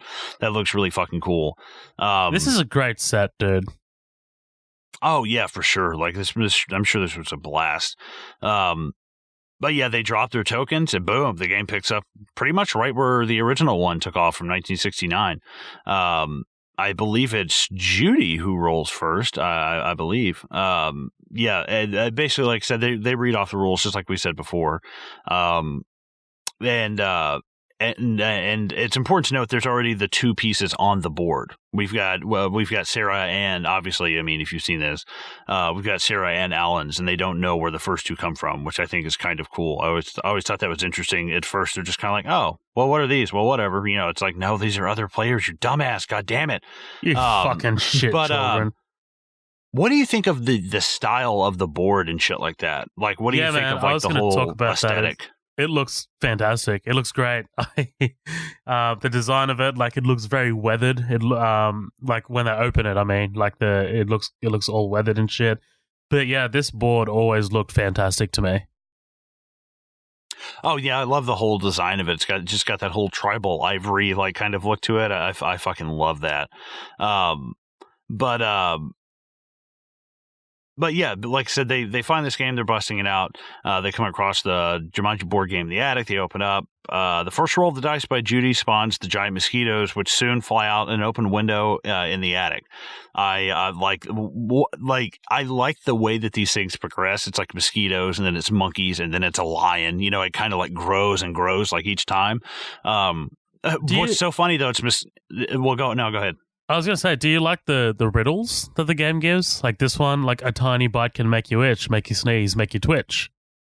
I do like that, but I like some of these threats. I'm like, that's like, okay, so, oh yeah, mosquitoes. Like, apparently an 11-year-old child with a tennis racket can defeat this fucking thing, like right off the bat. And then the monkeys show up, and the monkeys are just like, well, we're gonna throw some shit, bye, and then they just leave. I was like, oh, well, that's kind of annoying. Like, you just kind of like. With the mosquitoes, you could just get some fucking raid. Just spray that shit, you know? The monkeys are like, you just shook up a can of Coke and handed it to me. I'm like, well, this is not really dangerous, but it's really fucking annoying. It's and I don't inconvenience. Like you now. Yeah. Right, exactly. Now, the imagery of the monkeys and stuff in the kitchen looks a lot like the book, but where it's different is that the book's imagery doesn't look like a piece of shit. So I thought that was pretty fucking cool. I thought that was interesting. This movie's CGI, I was like, Jesus, good God Almighty. That is just a little, that's just a little tidbit that I found on IMDb trivia. Actually, I was just reading that off verbatim, that the imagery is similar, except for the fact that it doesn't look like shit. I hate the way these monkeys look. I'm not even going to extrapolate upon that anymore, just because I just right then and there, I fucking hate it. If you love the way that this looks, I question your intelligence and your taste. I'm sorry. Like, like, holy fuck, this is awful. And the fact that like they are so like prevalently present throughout this movie, like they keep coming back. Like they're on the fucking motorcycle at the end. I'm just like, 1995, you don't know what you had, man. Like, you don't. Right, yeah. I mean, thought you were doing well. You've got fucking Jurassic Park. Yeah, I'm like, come on, man. Like, I know you can fucking do this. You've got a budget of $60 million. I know you can fucking do that. 65, dude. Like, that is a lot of money in 1995. Yeah, and I mean, don't get me wrong. I mean, they do a lot of like off the backlot shooting. They do a lot of stuff like outdoors, and I love that. And I'm sure that does get pricey, especially like bringing in all the water and destroying these sets and stuff like that. But at the same time, I was just like, man, that's just kind of disappointing. But basically, they fight off the mosquitoes. The monkeys show up. They fight off the monkeys. I'm trying to. I'm sorry. The riddle that pops up. We've got Peter. It's Peter who rolls. His fangs are sharp. He likes your taste. You better move your party. Better move post haste. Which is the riddle for the lion. I don't like the sound of that. Then we hear the lion's tail hits the piano keys, and Peter goes, Judy, someone's in here. She's like, oh, wow, because I didn't fucking realize that, Peter. Thank you so much. I'm fucking 6 inches away from your face. Like, I'm right in front of you. Yeah. Right, yeah. Just because you're a mute doesn't mean I'm fucking deaf. Like, God damn it. Like it kind of cracked me up. Just, Judy, someone's in here. I would have laughed if she just like pushed him backwards into the lines. Like, just fucking take him. He's a moron. But I love the way this lion looks. I like it more digitally than like practically, because like when they shoot it, like when it jumps down to the bottom of the stairs, it's kind of like kind of got this like shadow cast on it.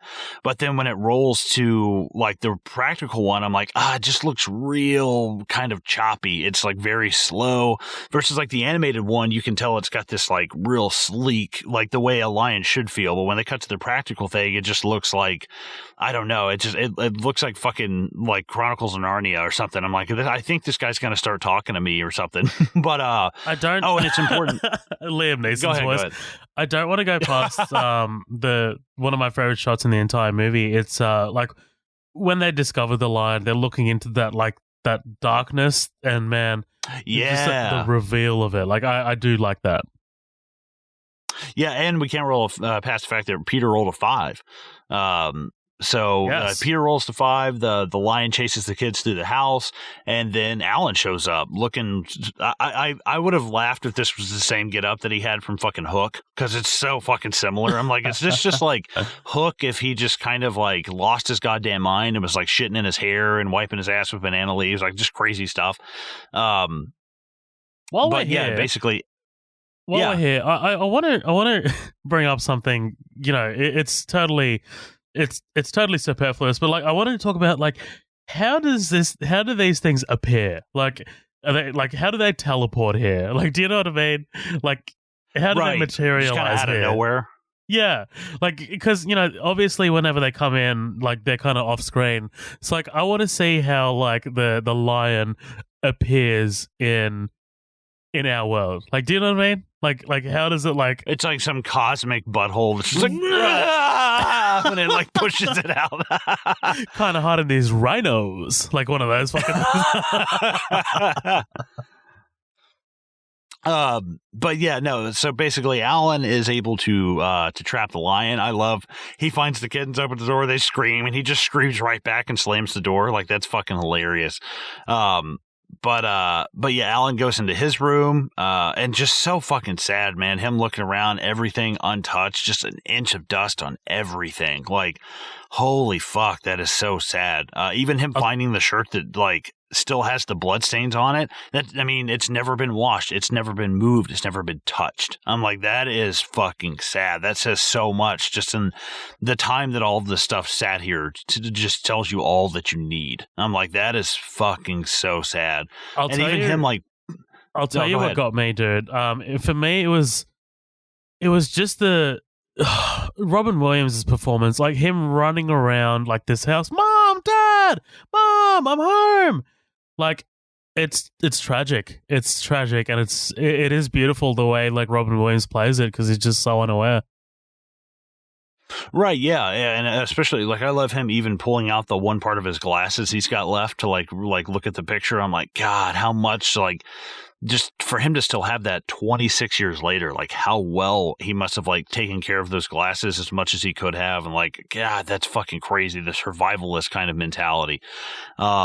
But yeah, did someone roll a 5 or an 8? And he's so quiet and then just explodes, running around the house like you said. I'm back.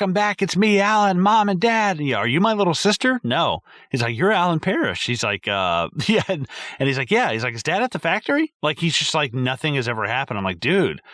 I mean, he's in such denial. It's like, you know how much time has passed. Like, you can tell. Like, you can tell by the fact that there's new people here. There's all this dust clogged up in your room. Like, they have to straight up tell him this house has been empty for years. Everyone thought you were dead. And he just, that's so sad. But then he turns and books it, and she's just, sorry.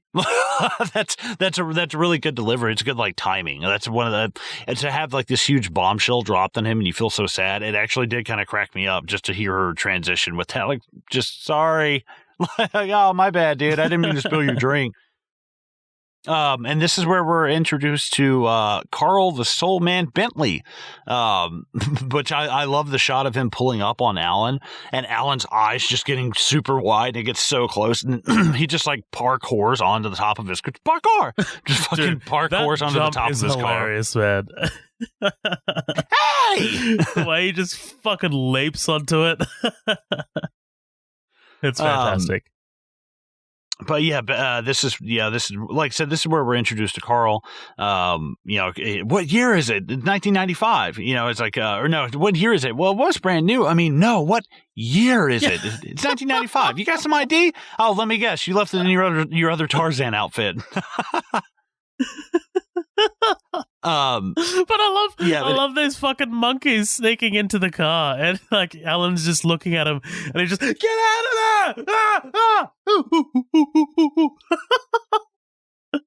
And even his explanation. Is he all right upstairs? Yeah, I love that. He's like, monkeys. monkeys. He's like, monkeys. Like he just assumes like they get it. He suffered a head injury a few months ago. I've been in Jumanji, Indonesia. He's been on vacation.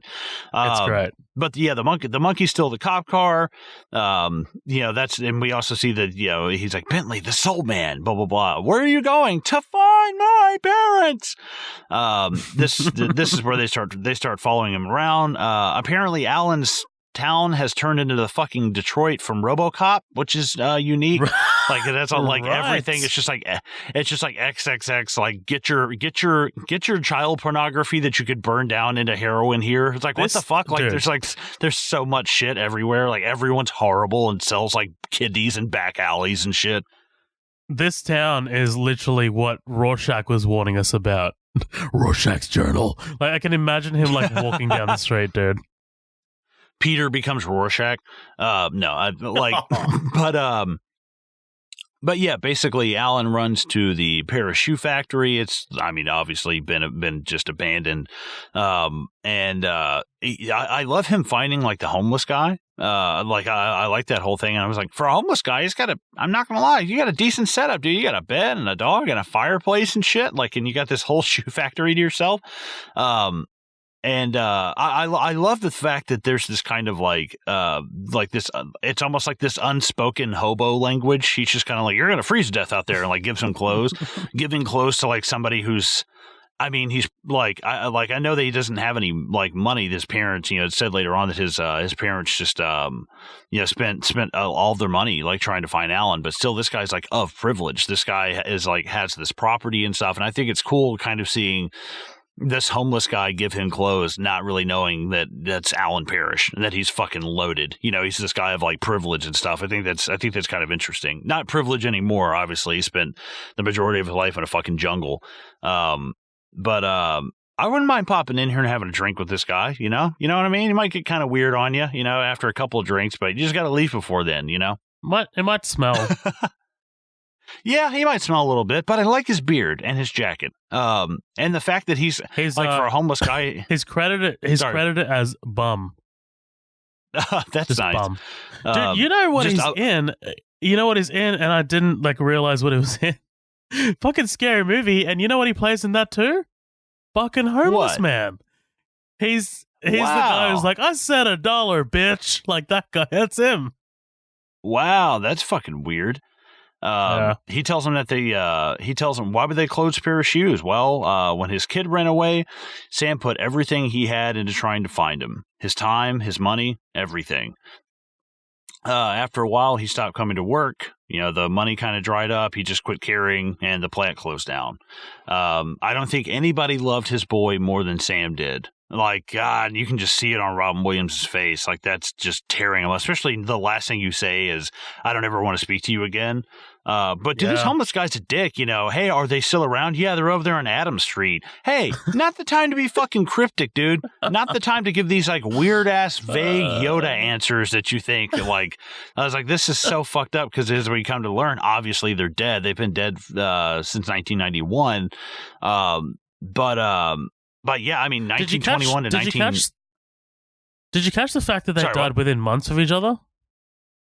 Oh, yeah. I'm not going to lie, though. That's, from what I've read, that can be a fairly, like, common occurrence. Like, because, like, he died in May, she dies in August, but he's 70, and she's, I think he's 70, she's, like, 60-something, I think. Yeah, 21 to 91. So yeah, he would have been 70. But yeah, I do think this homeless guy. I'm like, you're kind of let me get this straight. He comes in and just asks you, why would they close Paris shoes? That's all he asked. He's like, well, Sam did all he could to find it, and dude just dumps all of this information. But you can't sit there and say, oh, hey, and by the way, they're dead. Just say they're dead. Like, you don't have to sit there and well, some folks say that they might see him every once in a while up on Adam Street, like they're ghosts or something. I'm like, dude, just cut it to him, plain and simple. God damn it. But I do love this. I love this interaction between, especially Peter, who has basically said nothing. Of course, Judy starts, our parents are dead too. They were in the Middle East negotiating a peace mission when, and he just like cuts her off.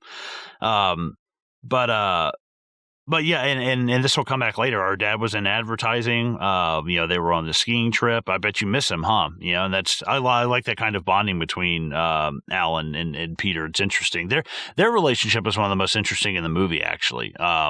Like the fact that we see kind of Alan going through, like Alan's father going through these motions with Alan, but then Alan kind of going through them with Peter. Like even though it's not his son, like it's still he's like has to take care of him in this whole thing. And yeah, this is where basically Alan's, I love. She's like, well, we have to finish the game. There's a lion in my aunt's bedroom. What do I look like? What do I look like? The Ringling Circus? Like, get the hell out of here. What I love is the fact that this is a logical question.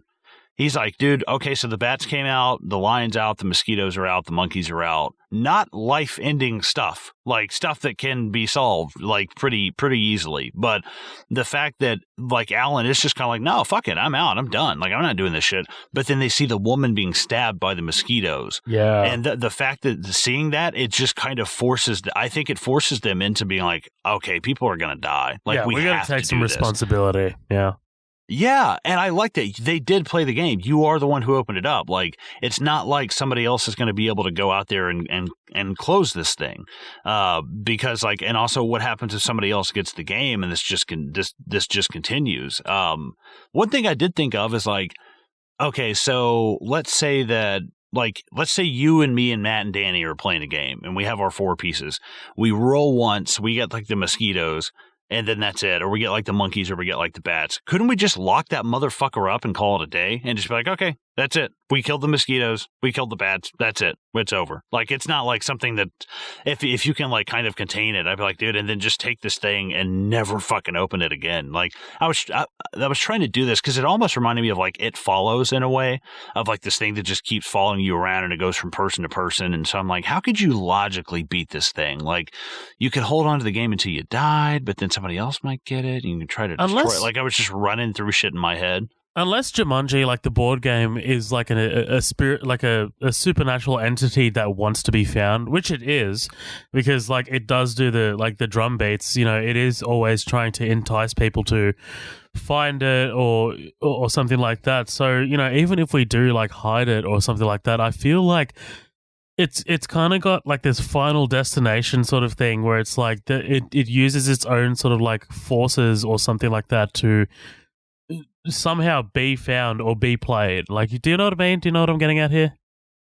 No, yeah, for sure. Because either way, it'll find a way. Even, if it were to go like spoiler alert at the end of the movie, when we see it on that shore, it's not, it will be user friendly. It'll be in, whatever. No, isn't it in France? I think where it washes up. So it's going to be in French, or something like that. Or honestly, I even thought it'd be cool. It's like, okay, well, you're in the desert. Like it's not going to be like a tidal wave that comes down. It's going to be like a rattlesnake, or it'll take the things that are like likened to you, which if you played this game in Australia, you'd be fucked. It'd just be like tornadoes full of scorpions and shit come flying down. And we don't get tornadoes, but all right. No worries. Yeah, whatever.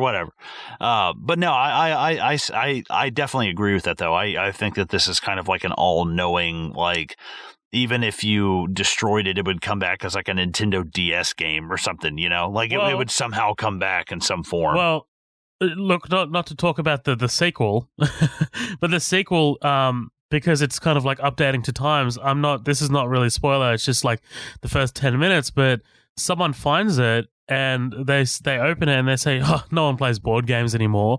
And the Jumanji board game just sits there and it like takes the form of a console, of a game console. Like it literally transforms itself. Yeah, I heard about that. So yeah, it is like some kind of like supernatural entity that, does want to be played and wants to, I guess, has this nefarious sort of like mindset of like, I want to cause havoc. Right. And I love the fact that even though there's the sequel, they're doing another one that I've heard. There's the animated series. It never tries to explain oh, well, it was an old man who could blah, blah. And I'm just like, oh, no, please don't do Please that. don't. Please don't fucking do that. Like, unless you're going to go into some crazy religious, like, this has to do with, like, Mayan gods and shit. Like, I don't care. Like I don't want to, like, there might be some way to do it that I think would find interesting, but honestly, it's more fun, like, not knowing where it ambiguous. comes from. Yeah. Right. But yeah, they come back to the house. This is where Alan shaves up. Oh, no more banana leaves. Sorry, Colin. just quickly. So with these paramedics, did you overhear, like, because they talk to each other? One of them says about the mosquito bites. That's 50 already. Right, 50, and I think that's another thing that makes them be like, we have to do something. Like, people are dying. Like, and that woman, it's kind of dark, man. She's fucking like seizing up and like staring off, and the fact that we know her character, she's the realtor. Yeah. So it's like, even though we're not super, oh wow, that's like my mom. Oh my god, whatever. That's still somebody, like, that shows you just how close this thing is to affecting you or affecting people that are around you. This could be your aunt. This could be Peter. This could be Sarah. This could be anybody. So you've got to fucking fix it. But yeah, basically they come home. I like said, no more banana leaves. Great line. I love that. Just such a small, like, oh, that's fantastic. Awesome. Peter shaves, trims himself up. What'd you shave with? A piece of glass? And he's just like, and it's funny because, like, thinking about what Peter looks like when he gets out of Jumanji, I'm like, nah, there's no way. God damn it, Alan. I'm saying Peter because now I'm thinking fucking Hook and like Peter Pan.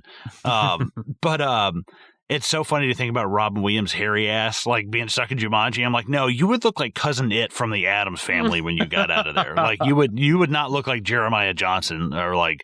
Well, dude, fucking everyone knows how hairy fucking Robin Williams was, man. Like, fucking his knuckles. Like, later when they do that little hand thing where they're putting each other's hands on each other, I'm just like, ugh, damn. Yeah, like seeing him pick up the apple out of the floor and start eating. I'm just like, dude, watch out, man. You've got more hair on your arm than I do as like dog fur on my fucking socks right now. Like, Jesus Christ. But yeah, Alan says, this is where I'm going to pick up where I left off. I wonder if Miss Nedemeyer's still teaching 6th grade. And Alan wants nothing to do with the game. He says, we're done with it. But Peter plays a little reverse psychology on him, which is interesting because it kind of shows you, even though Alan's smart and he's had to like deal with this stuff and he's been in the jungle for all this time, like, Peter can still manipulate him. This fucking 12-year-old kid can manipulate you like this. I thought that was pretty funny, but it's a great scene. I love this. You have no idea what you're getting yourself into. You think monkey and mosquitoes are bad. That's just the beginning. I've seen stuff you can't even see, blah, blah, blah. Yeah, there's such a fucking great monologue, especially the music kicks in and he starts getting closer to the camera and leans down. Great and performance. He's just like things you can't even see. I'm like, oh God, that is terrifying. Like, the thought of like whatever, like just the fucking Predator in all his camoed glory, like running through the jungle, like chasing you down. And yeah, but it works. Peter says, "Oh, you're going to help us?" Yes. But I am not afraid. That's a good distinction. He's like, I'm not afraid. We have to finish this for the good of stuff. But I really, really like all this because, Judy goes to roll, nothing happens. She tries again, nothing happens. And that's when they realize, oh shit, we're missing a player. And I love that, Alan starts putting it together, looking at all the pieces. They hand him the dice and he's like, nope. Not me. He's like, there's another person I played this game with. And I love like his face as it kind of like the realization dawns on him. Sarah Whittle. I like the way he says that.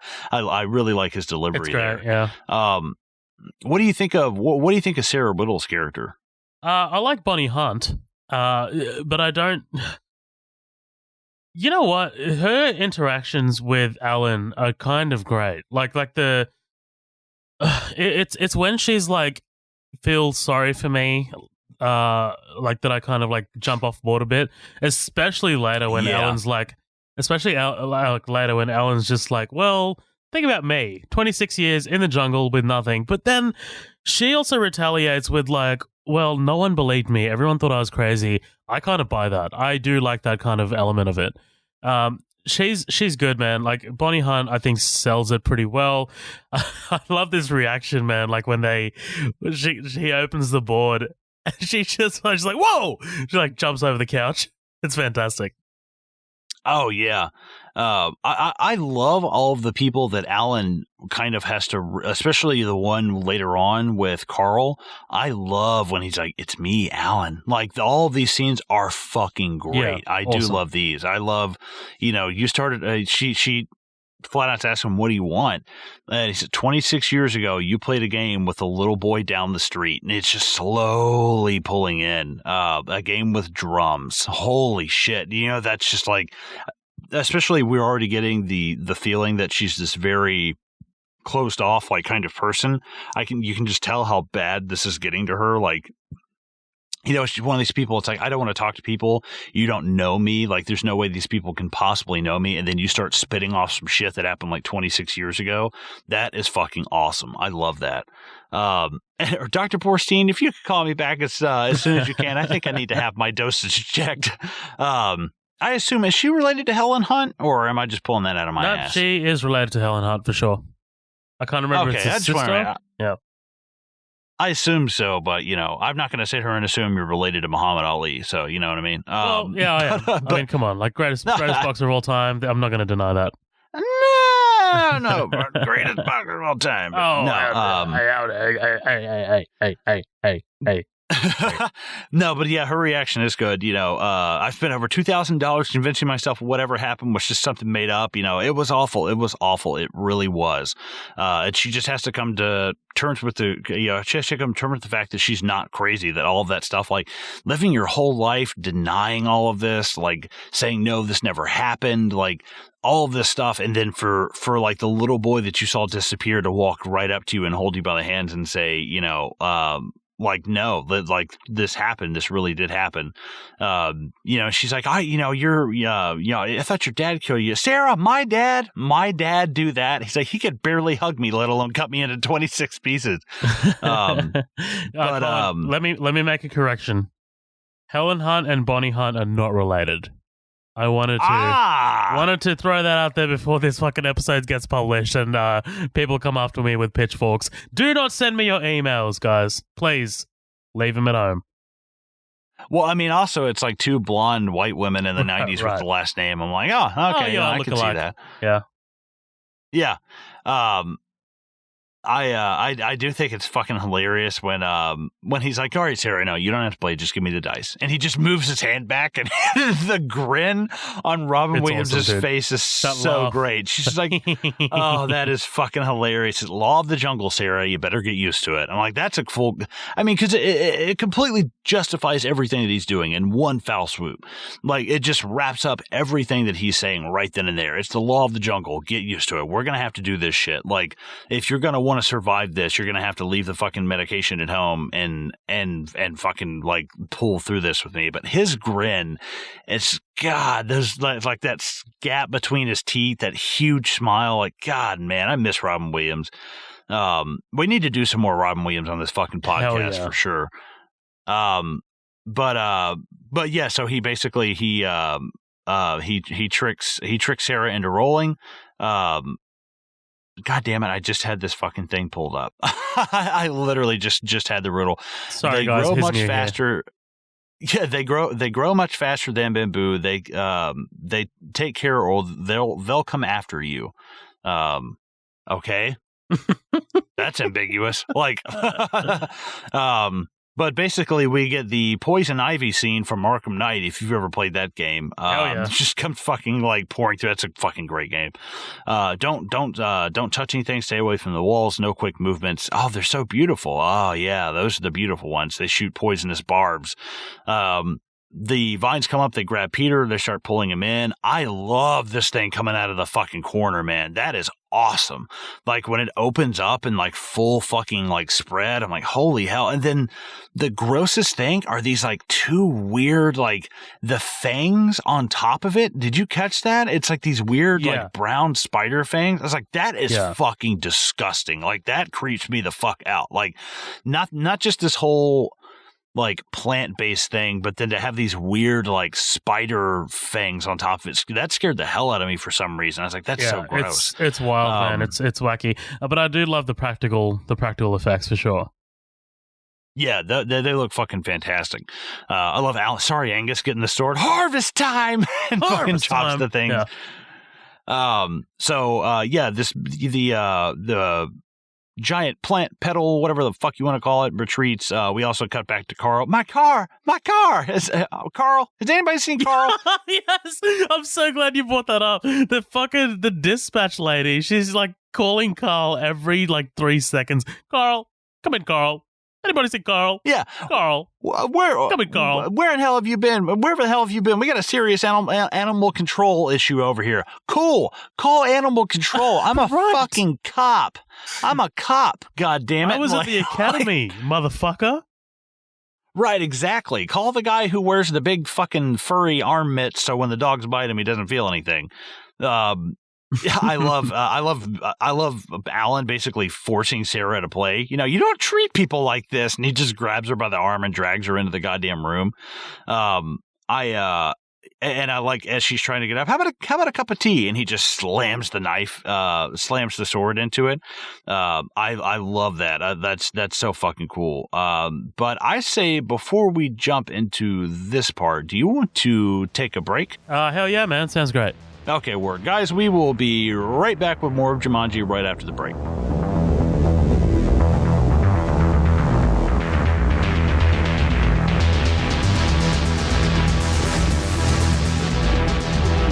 I just wanted to take some time to talk to you about Audible. Have you heard about Audible? It's some book thing that every other podcast is talking about. Basically, if you sign up, you can pick up our book titled Midnight Double Feature Doesn't Do Advertising by Colin Duncan, Zohaib Ali, Danny Harley, and Matt Vella. I'm just kidding. We don't have advertising, but I do want to plug our podcast for a sec. Just while we're taking a quick break here, we've got a few things that we just wanted to put out there for any newcomers, or if you're not a part of our growing community, maybe this could benefit you too. Firstly, I just want to let the newbies know about our episodes and the way Midnight Double Feature is currently structured. As you know, right now you're listening to one of our feature presentations. When we started the podcast, we basically built our show around feature presentations. These are movies that we choose to cover and basically go through everything in the movie that's worth talking about sequentially.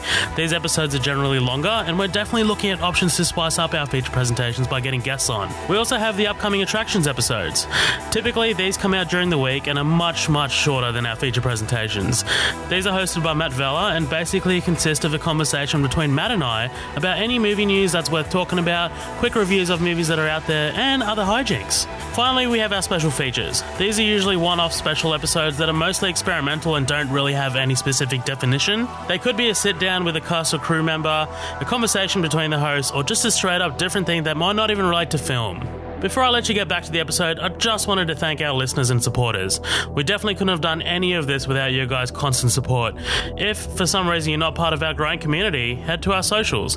We've got 2 pages on Facebook, Midnight Double Feature, which is our main page and has our formal announcements, and we also have the After Party, which is where we post memes, news, and teasers of what's to come on Midnight Double Feature. We're also on Instagram, which is at Midnight Double Feature, and we're on Twitter, which is at MDFPod. Thanks again for listening, guys. Back to the show.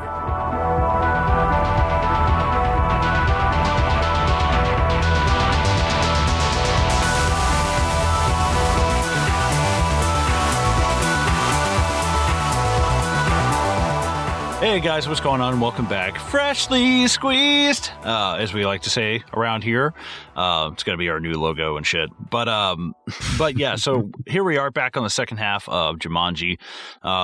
This is picking up right where we left off. We've got everybody finally like settling down to like their proper thing. I won't quit if you won't quit. Yeah, and I love this whole thing with Sarah where she's like, I was alone too, Peter. You know, everyone thought I was this crazy little girl, and I get it in a way. Like she suffers in a different way. Like and obviously Alan does. I think nobody's questioning that Alan has suffered probably the most through all of this. But at the same time, it's easy to forget that you're not the only person affected by this. And I think that's the important thing to take away from it. Is not like, oh, you thought you had it bad, well, blah blah blah. It's like, no, dude, I also like this was also like a big deal for me. And I like that we see this kind of like little. The mentally challenging nature of it for 26 years for Sarah cannot be understated, I think.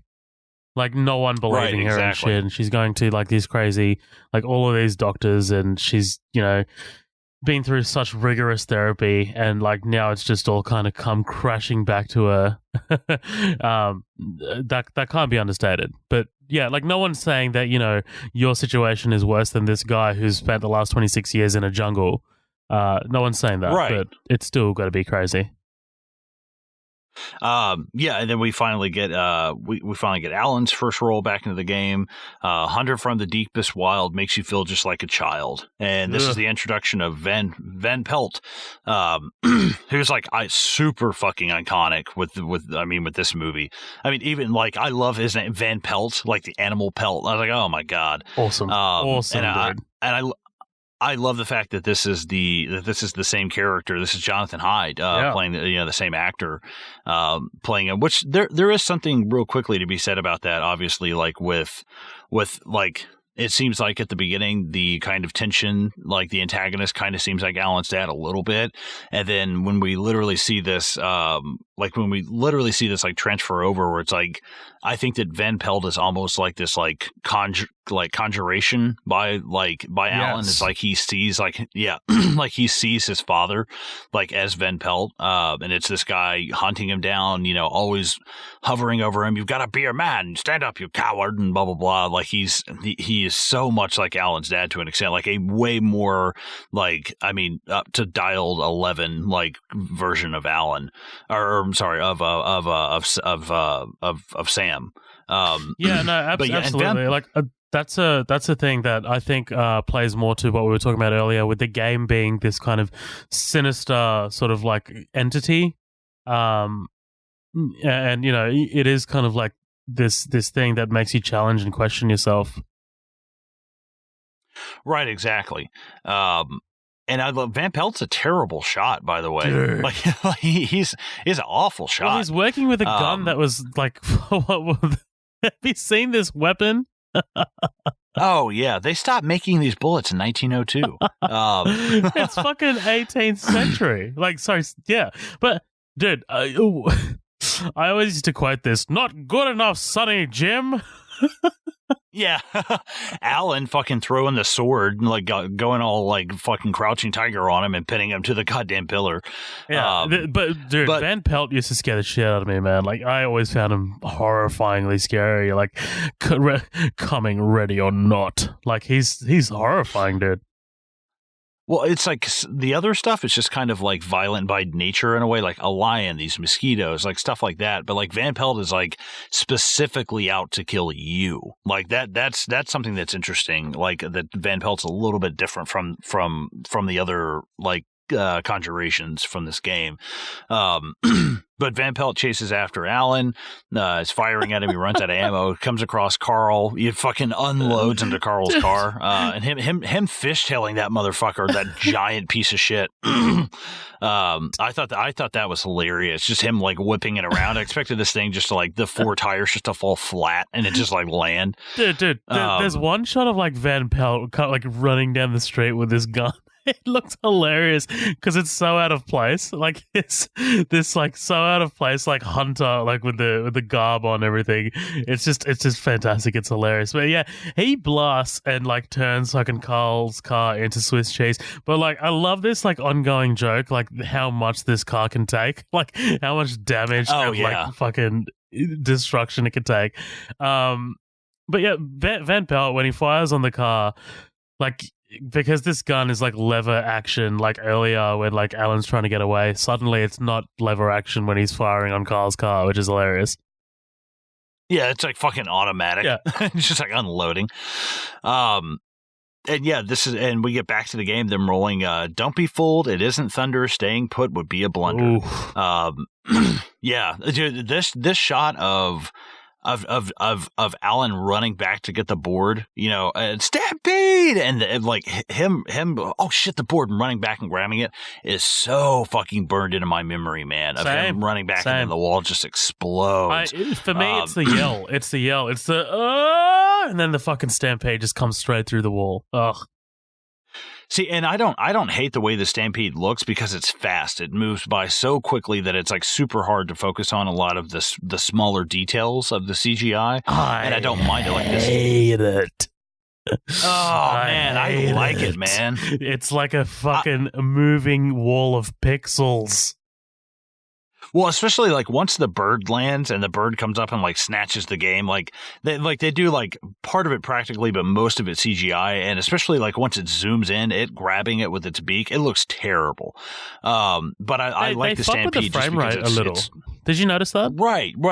Yeah, that's what kind of threw me out of it a little bit. But I do like the Stampede just because it's quick and we're not really focused on it. I don't mind it so much. But fucking like Alan being a dick, why didn't you go after the game, Peter? I'm like, you're just as close to it as he is, you fucking asshole. Like, dude, he's this is fucking something that I 8 don't years like. old, goddammit. Something I don't like. Like Alan goes negative like so fucking quickly at the end of this movie. Like in the second half, like he just becomes a straight up dick to Peter.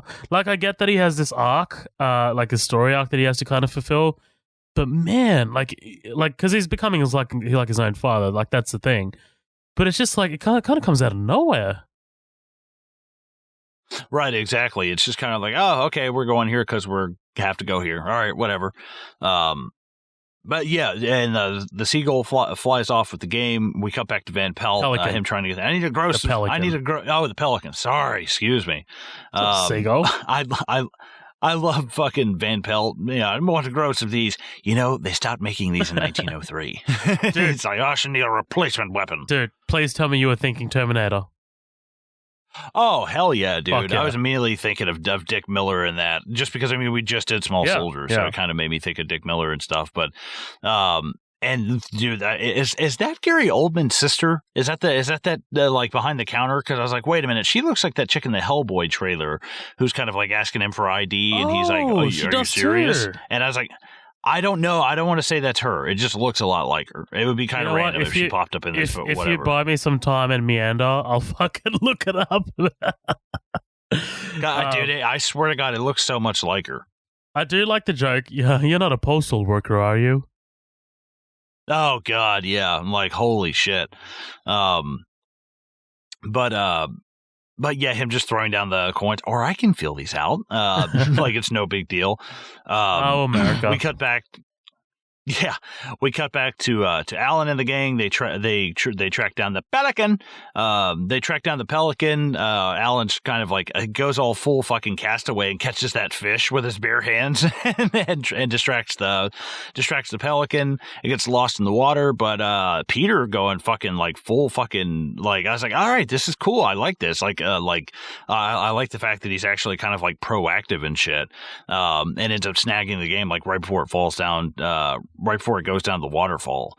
And I like, Van Pelt comes back to the house. The only reason why I like this little shot of him is him walking out of this huge hole in the wall. That is such a good shot. Yes. It's fantastic. Fucking really it's cool. Awesome. I love that, they're like, so Alan, didn't Peter do a good job? He's like, yeah, great. That's great, kid. Justice is here. He's like, let's go. You little fucker. Thanks, man. Yeah, I think that's enough. Like, if he didn't have to throw in the whole like, why the fuck didn't you get the goddamn game, you little shit? Like, we don't need like all of that. Like, just him kind of being like curt. He's like, dude, I don't have time for the pleasantries. He's like, we got to cut this shit out like now.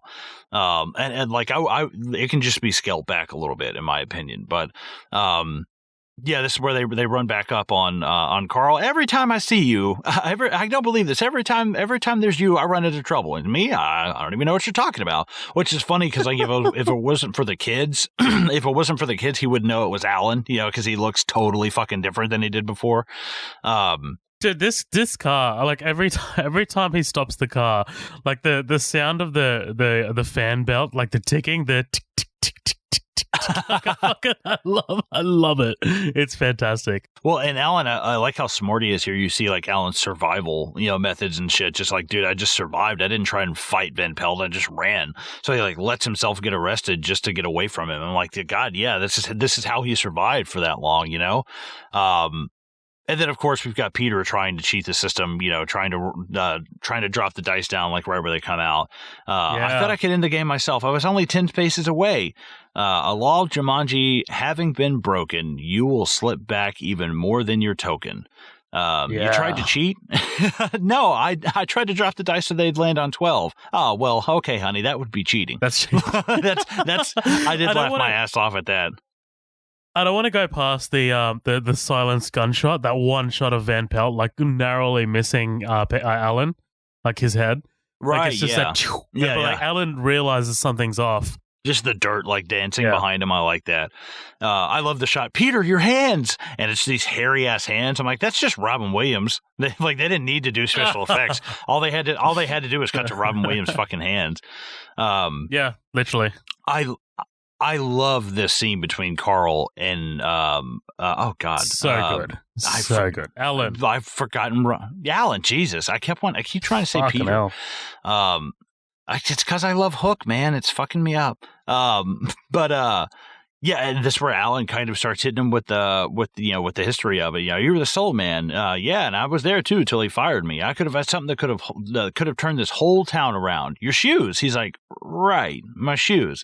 I really like this. Listen, Carl, I know it doesn't mean much after 26 years, but I'm sorry. It's like, what are you talking about? He's, hey, it's me, Alan, and just the car screeching to a halt.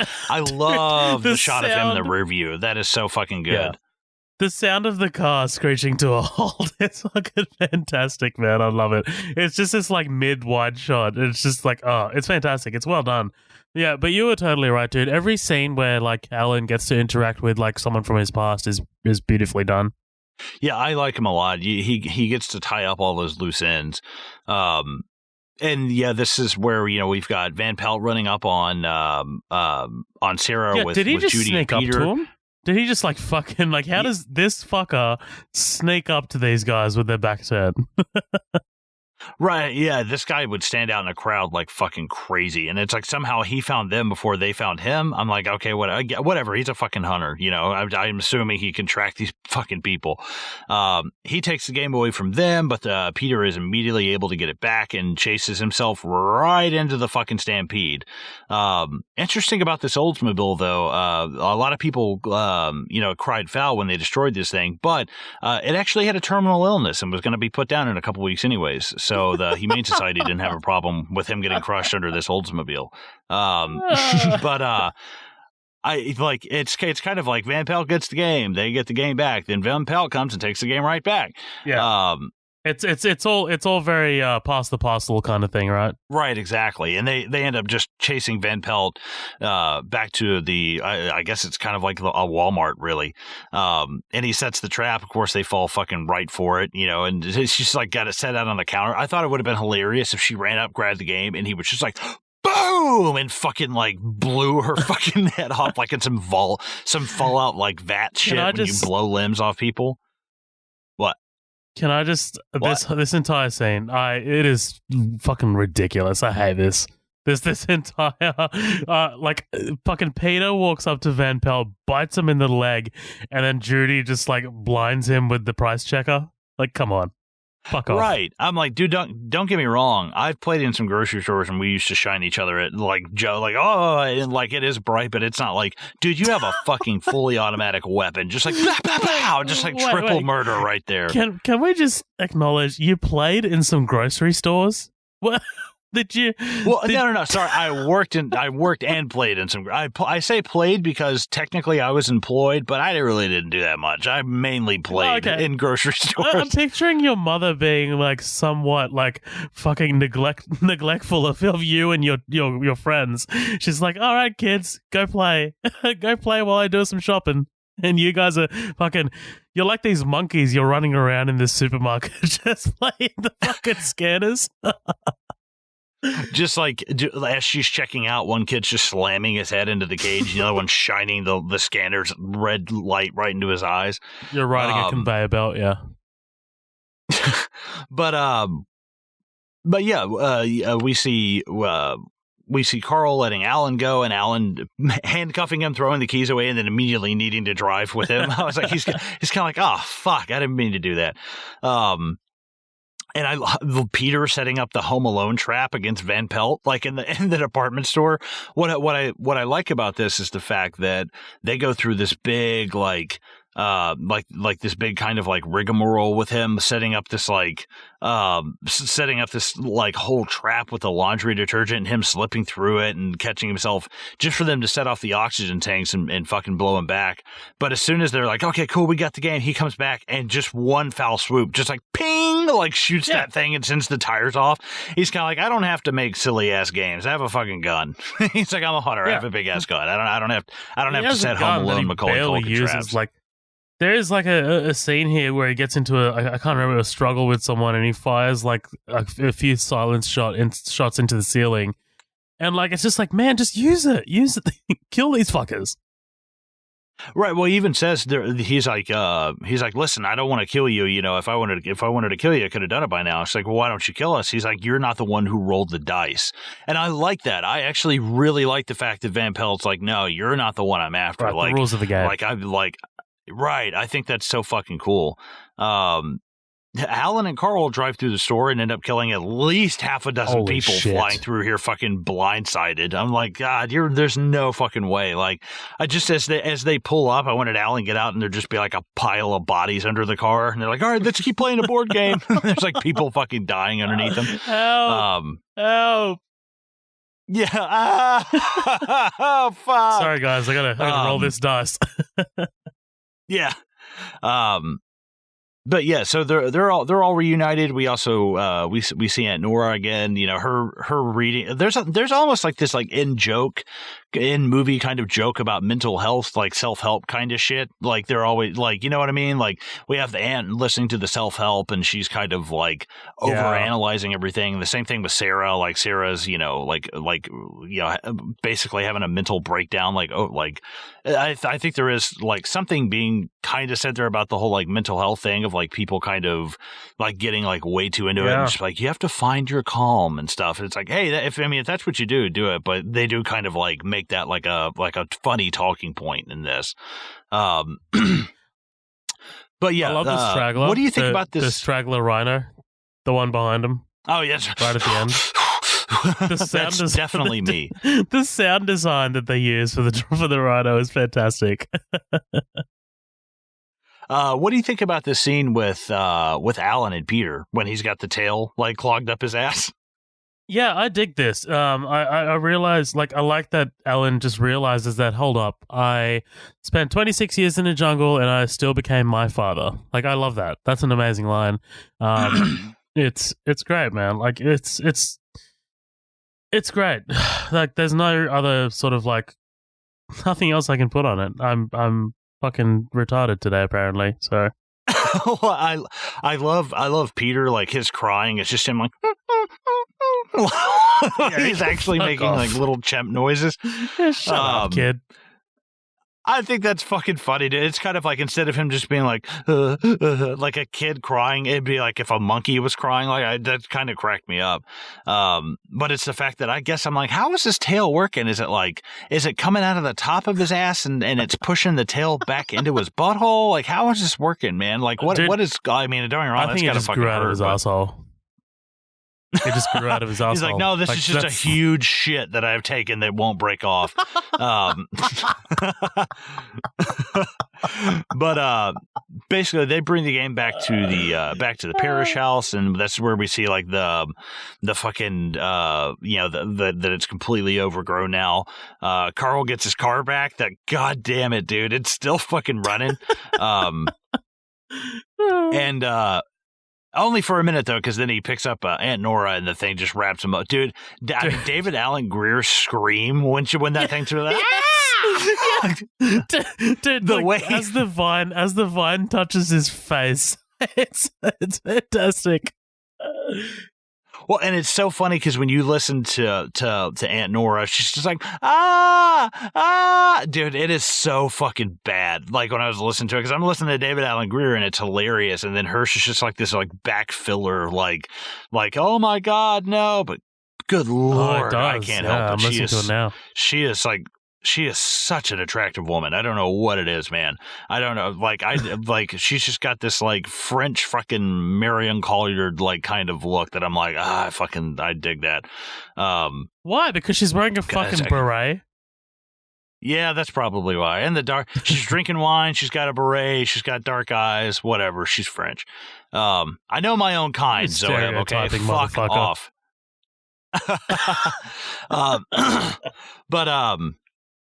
Yeah, this is where we get Sarah's role. Every month of the quarter moon, there will be a monsoon in your lagoon. Oh, that can't be too bad. At least we're inside. He's like, yeah, right. He just puts it over himself, the jacket. Yeah, and I like Alan's line too, where he's like, they're like, should we move outside? He's like, oh no, this is what I grew up in. It's the stuff out there that I'm afraid of. He's like, I know what I'm doing in here. But yeah, this water, holy shit, this fills up quick, man. The part that cracks me up about this is the fact that the house fills up with water, yet there's a giant hole on the side of it. Like, I was like, what the fuck? Like, wait a minute. Well, I didn't. I was like, okay, you know what? I didn't remember that, but I was thinking, like, is every window and door, like, sealed? Is there not one crack in this house, I was thinking? Like, is this, like, just, like, a vacuum that's just been filled up with water? And it's just kind of like, I was like, surely there's a leak somewhere. I remember that, like, when Carl kicks it, and it's just, like, an explosion, like, the pressure just builds up. Right, yeah, and at least I would have loved to have seen like the vines wrapped around the house, like maybe the vines are what's keeping all of this in.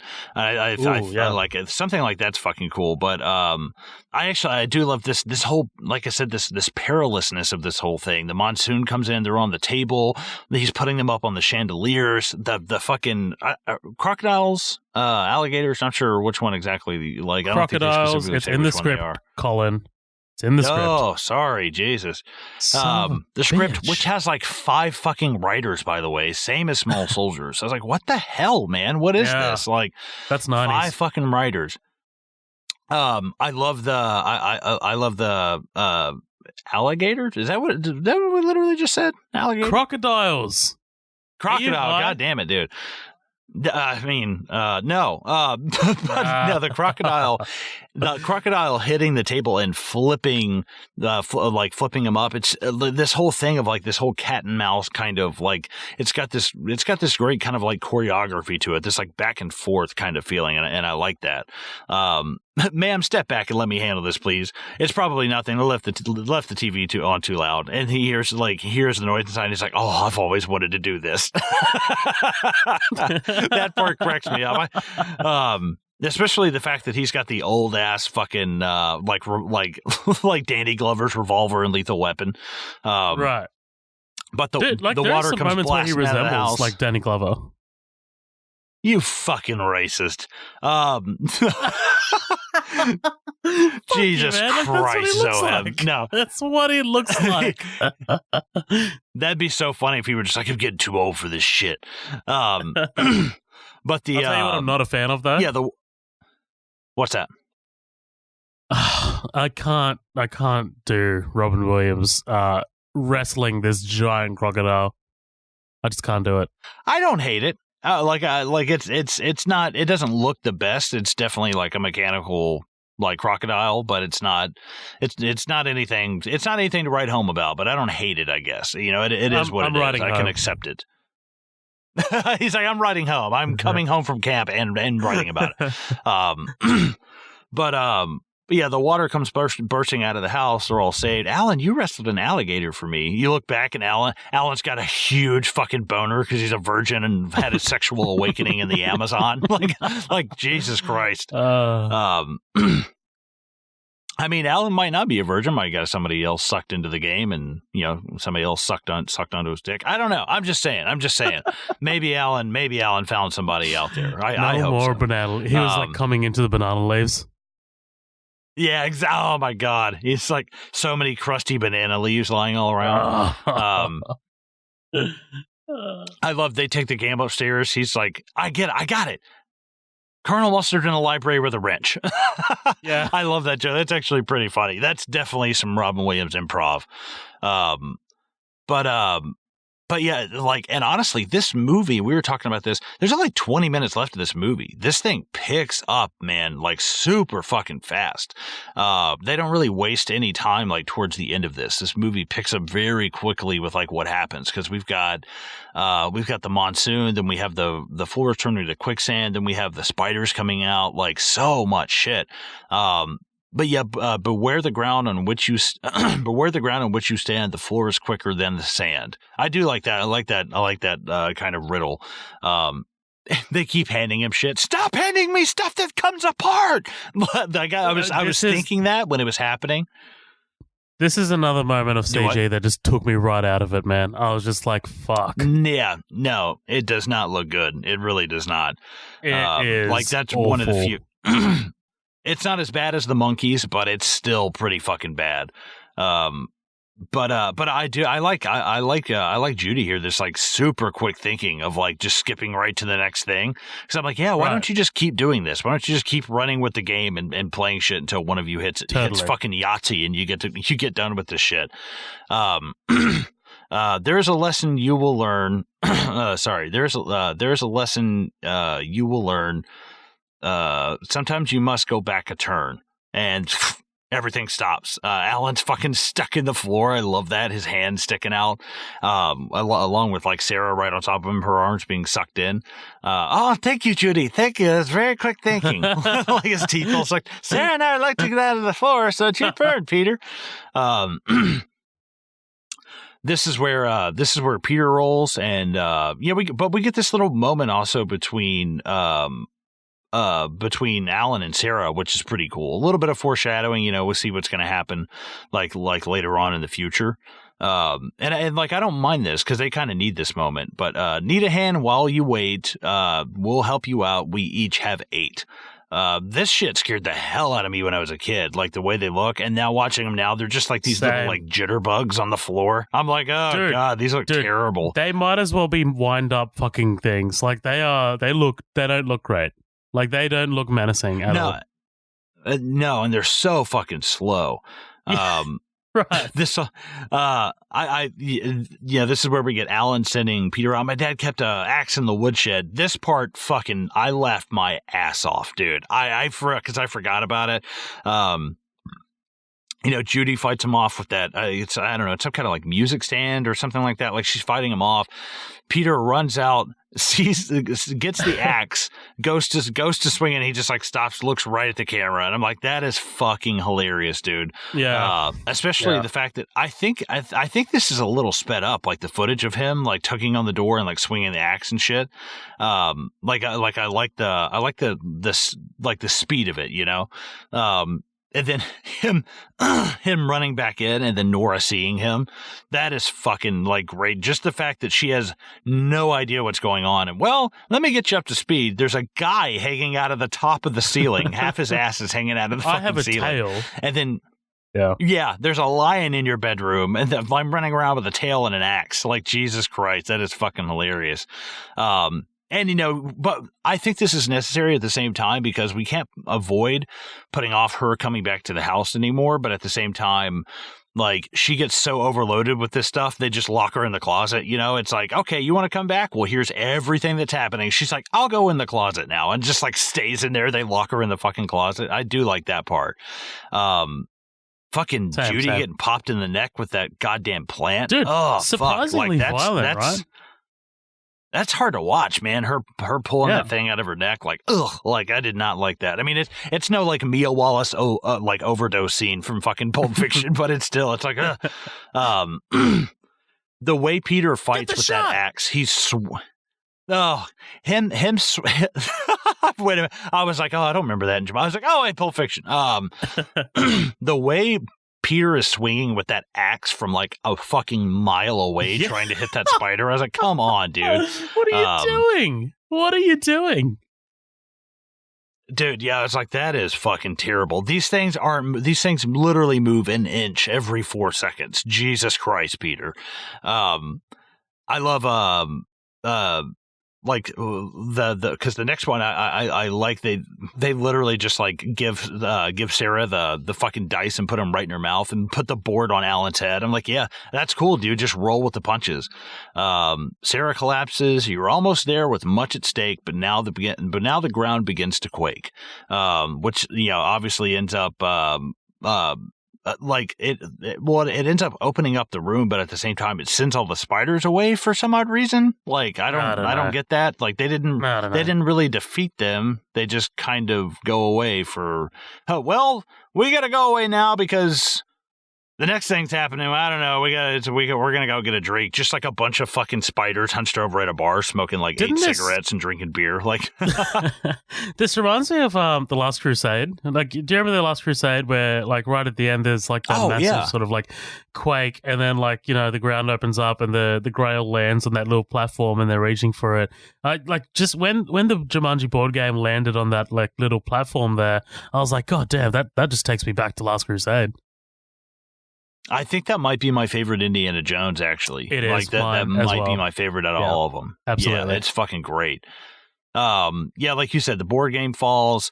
Alan's using his old school Tarzan skills to the test by letting his stunt double fly down and go through that window, because that is definitely like it is like no, like it is jarring. Like he swings through, there's dust everywhere. It's this huge crash, and then Alan rolls through like clean as a whistle on the other side. I'm like, what the fuck is going on?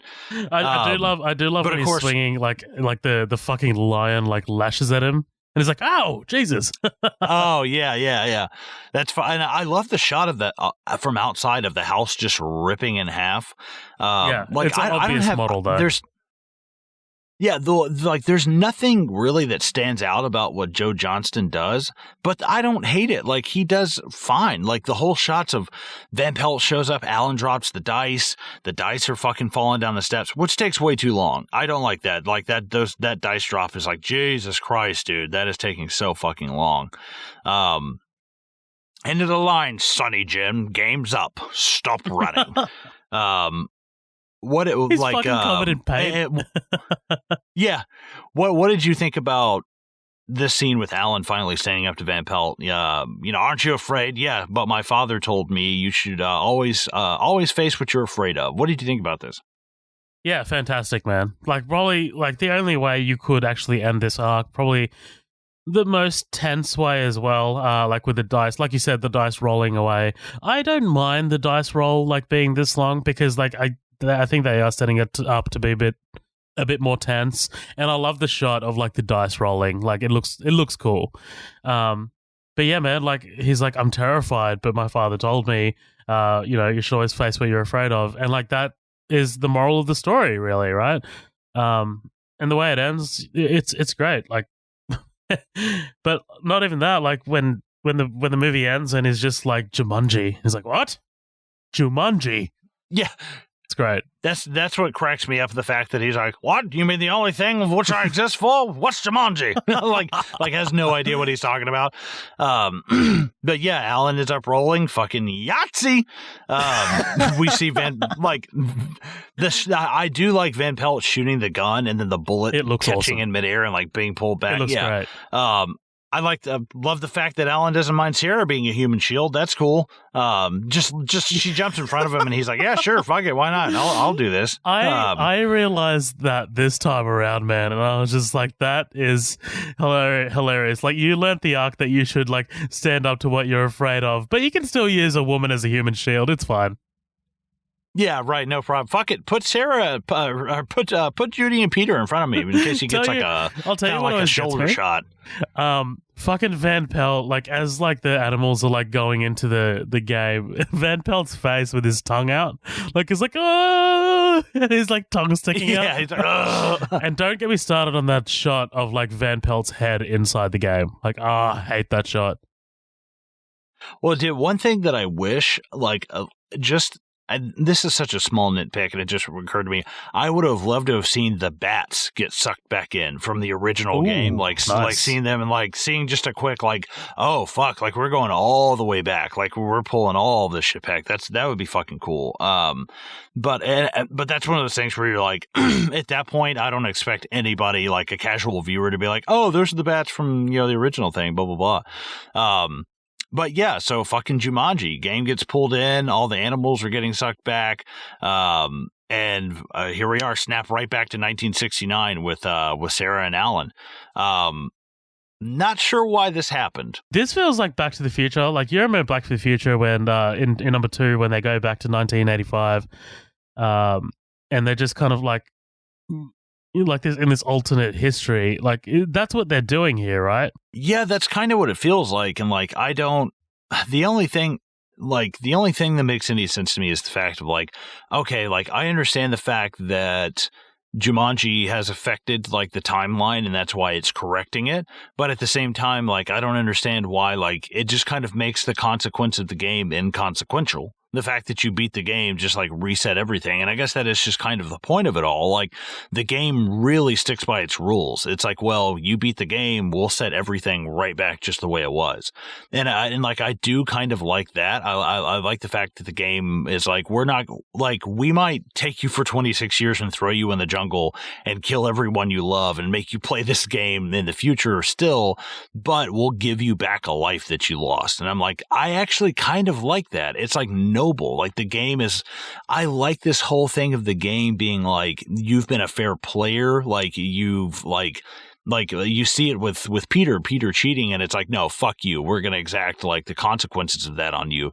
But the consequences of playing the game fairly and winning, like, whereas I would expect the game just to be like, no, you have to live here now. And that's just the way it is. And I wouldn't have minded an ending where it's just Alan and adult Sarah, and they raise Peter and Judy. I mean, I'm fine with that. I'm totally fine with that. I would like that. Yeah, I don't mind that at all, but you get this kind of like Disney retcon Marvel, like the comic book lingo bullshit that like how dare you just never sticks. You. Always shut the fuck up. It always gets fucking retconned. I love the scene of Alan's dad coming back in. I thought you said you were never going to talk to me again. I'm sorry. I was angry. I'm sorry. I'm sorry too. You don't have to go to if you don't want to go to Cliffside, you don't have to go to Cliffside if you don't want to.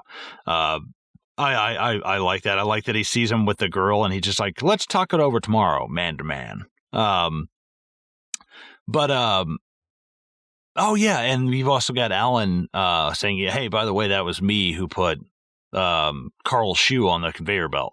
He's like, I'll talk to you about it tomorrow, blah, blah, blah. Like, that's cool. I like that. But yeah, and Alan thinking that Judy and Peter are still alive. They haven't even been born yet. What do you think about the plan that they have just to wrap a bunch of bricks around this thing and push it into some water? Yeah, this doesn't seem very airtight, does it? Well, the fact that it's like, you're both adults now, like, you can't come up with a better plan than that. Like, there's like, good Lord, there's so many better ideas than just throwing it. Eventually, like, the rope's gonna like wear off. It's gonna pop up to the surface. Like, bury this thing in like an oil drum and fill it full of concrete and push it out. Like, Jesus, do something. Like, how devastating this thing is. I think I would just I'd go to like a smelting plant and like drop it into like lava, like Terminator 2. I was gonna say, you roll up, throw a board game in, and then somebody throws a metal arm. You're like, oh, hey, what's up, Sarah? Yeah, and then we finally see this romance between Sarah and Alan kind of blossom. She kisses him, and then we skip to the present day. The only thing I don't like about this is the stuff with Carl. I wanted to see Carl be like, oh, yeah, we've got the new line of the bubble. Like, I wanted to see him having succeeded in that. That's the only thing that I didn't like. I like seeing him here. It does kind of give you some kind of indication that everything's right in its place, like, kind of stuff. But I wanted to see Carl, like, kind of like a success. I agree. Like, have you ever seen the movie Frequency? No, but it sounds super familiar.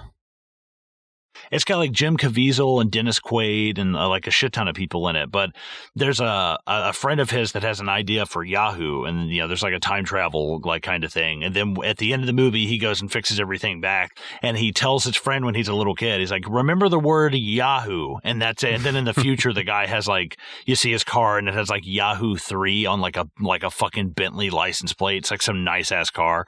But I kind of just wanted to see that for Carl because he's just, put through so much fucking shit. Like, has that kid show up that disappeared. He has like him admit that he destroyed, oh, that was my bad, I'm so sorry. And then his fucking car getting fucked up the whole time. And like, oh my God, that's fucking great.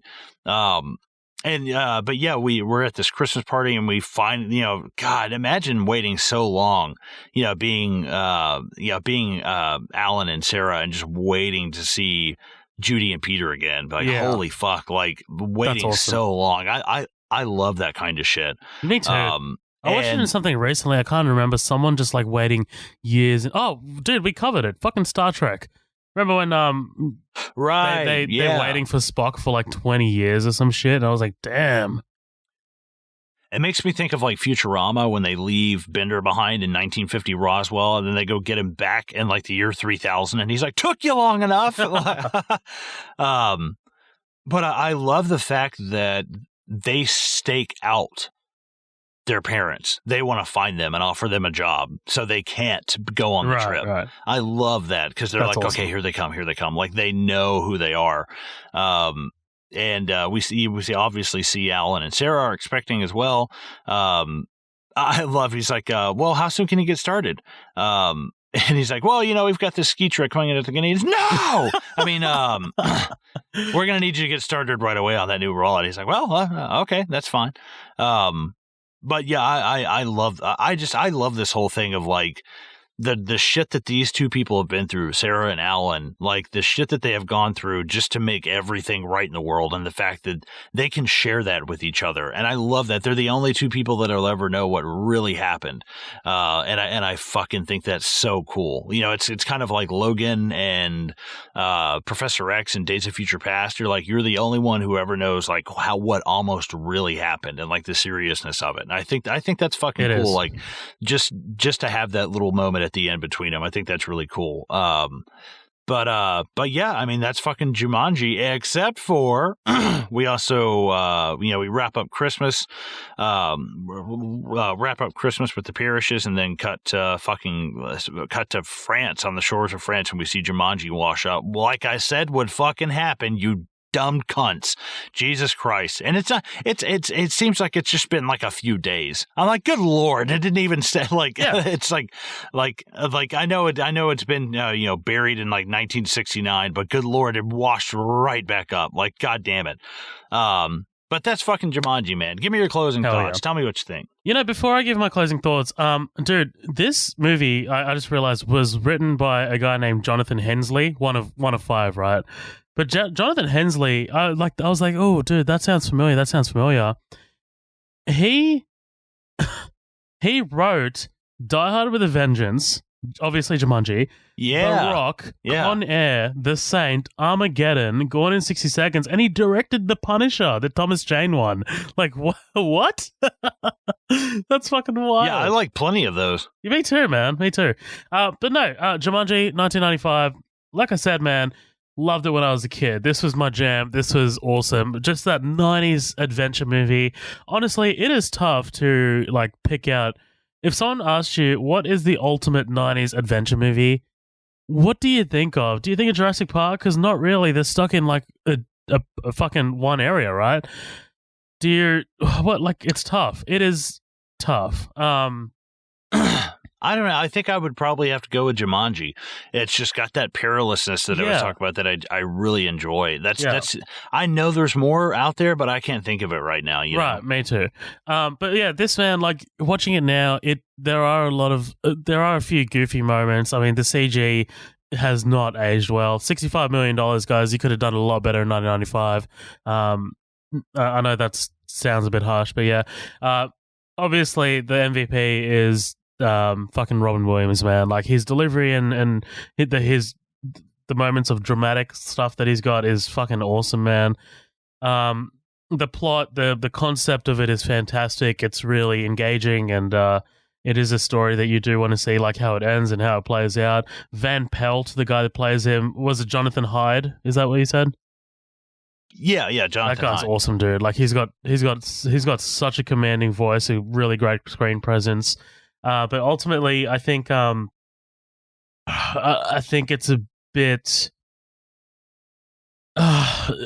There's a lot more potential there, and like I know because it's the first one, you can't really cram a lot of shit into there. But like that last hour, dude, like you said, it just flies. Like it flies. I wanted to see more come out from the game. I wanted to see what else this game can throw at you. And like I said, I know you're like kind of constrained by the budget and the time period that you're making this movie, and I guess that's what the sequel actually does some pretty clever things, like I said. So this didn't really hold up for me as much as I would have liked it to, but I am glad we covered it, dude. It was great to cover, great to talk about Robin Williams, man. The guy's a fucking legend. So yeah, thank you so much for picking this one and for having me on. Yeah, absolutely, dude. Honestly, I'm surprised that I picked this. I don't have any problem with it. I'm not mad about it. But I really, really enjoyed this, and not only was it obviously something that you were throwing out, so it was kind of like stuck in my head, but at the same time, when I watched it, I just genuinely really enjoyed myself, and like they aren't afraid to talk about the seriousness of like being killed and stuff eating you and like living in the jungle, but at the same time, they can not make it so scary where it's like where it's just too much for kids, and this is just like the perfect kind of blend of that, and I really, really enjoyed it. There's not a whole lot of like, well, why don't they just do this? Well, why don't they just do that? Like, there's not a whole lot of that to me. And it's just a fun trip. And that's just exactly what it is. It's a cool adventure. And this fucking sold, I mean, goddamn, so many fucking board games. I remember playing this in like second grade. This was such a big deal. But we do have some comments. We got one from Scott Buchanan. Scott Buchanan said, watched it again last week. It's still kind of fun, but brace yourself for how dated the special effects are, especially the monkeys. God, yes. That's so right, Scott. Not that they even looked particularly good at the time. One thing, it's clever and fun the same. One thing, it's clever and fun the same way that Sunburn isn't. But I didn't laugh out loud once. More of a slap and tickle type of humor required here. Don't get me wrong. Watching a small kid run into something and get hurt is a laugh out loud funny. But this was a little two-stage in that unmistakably 90s way.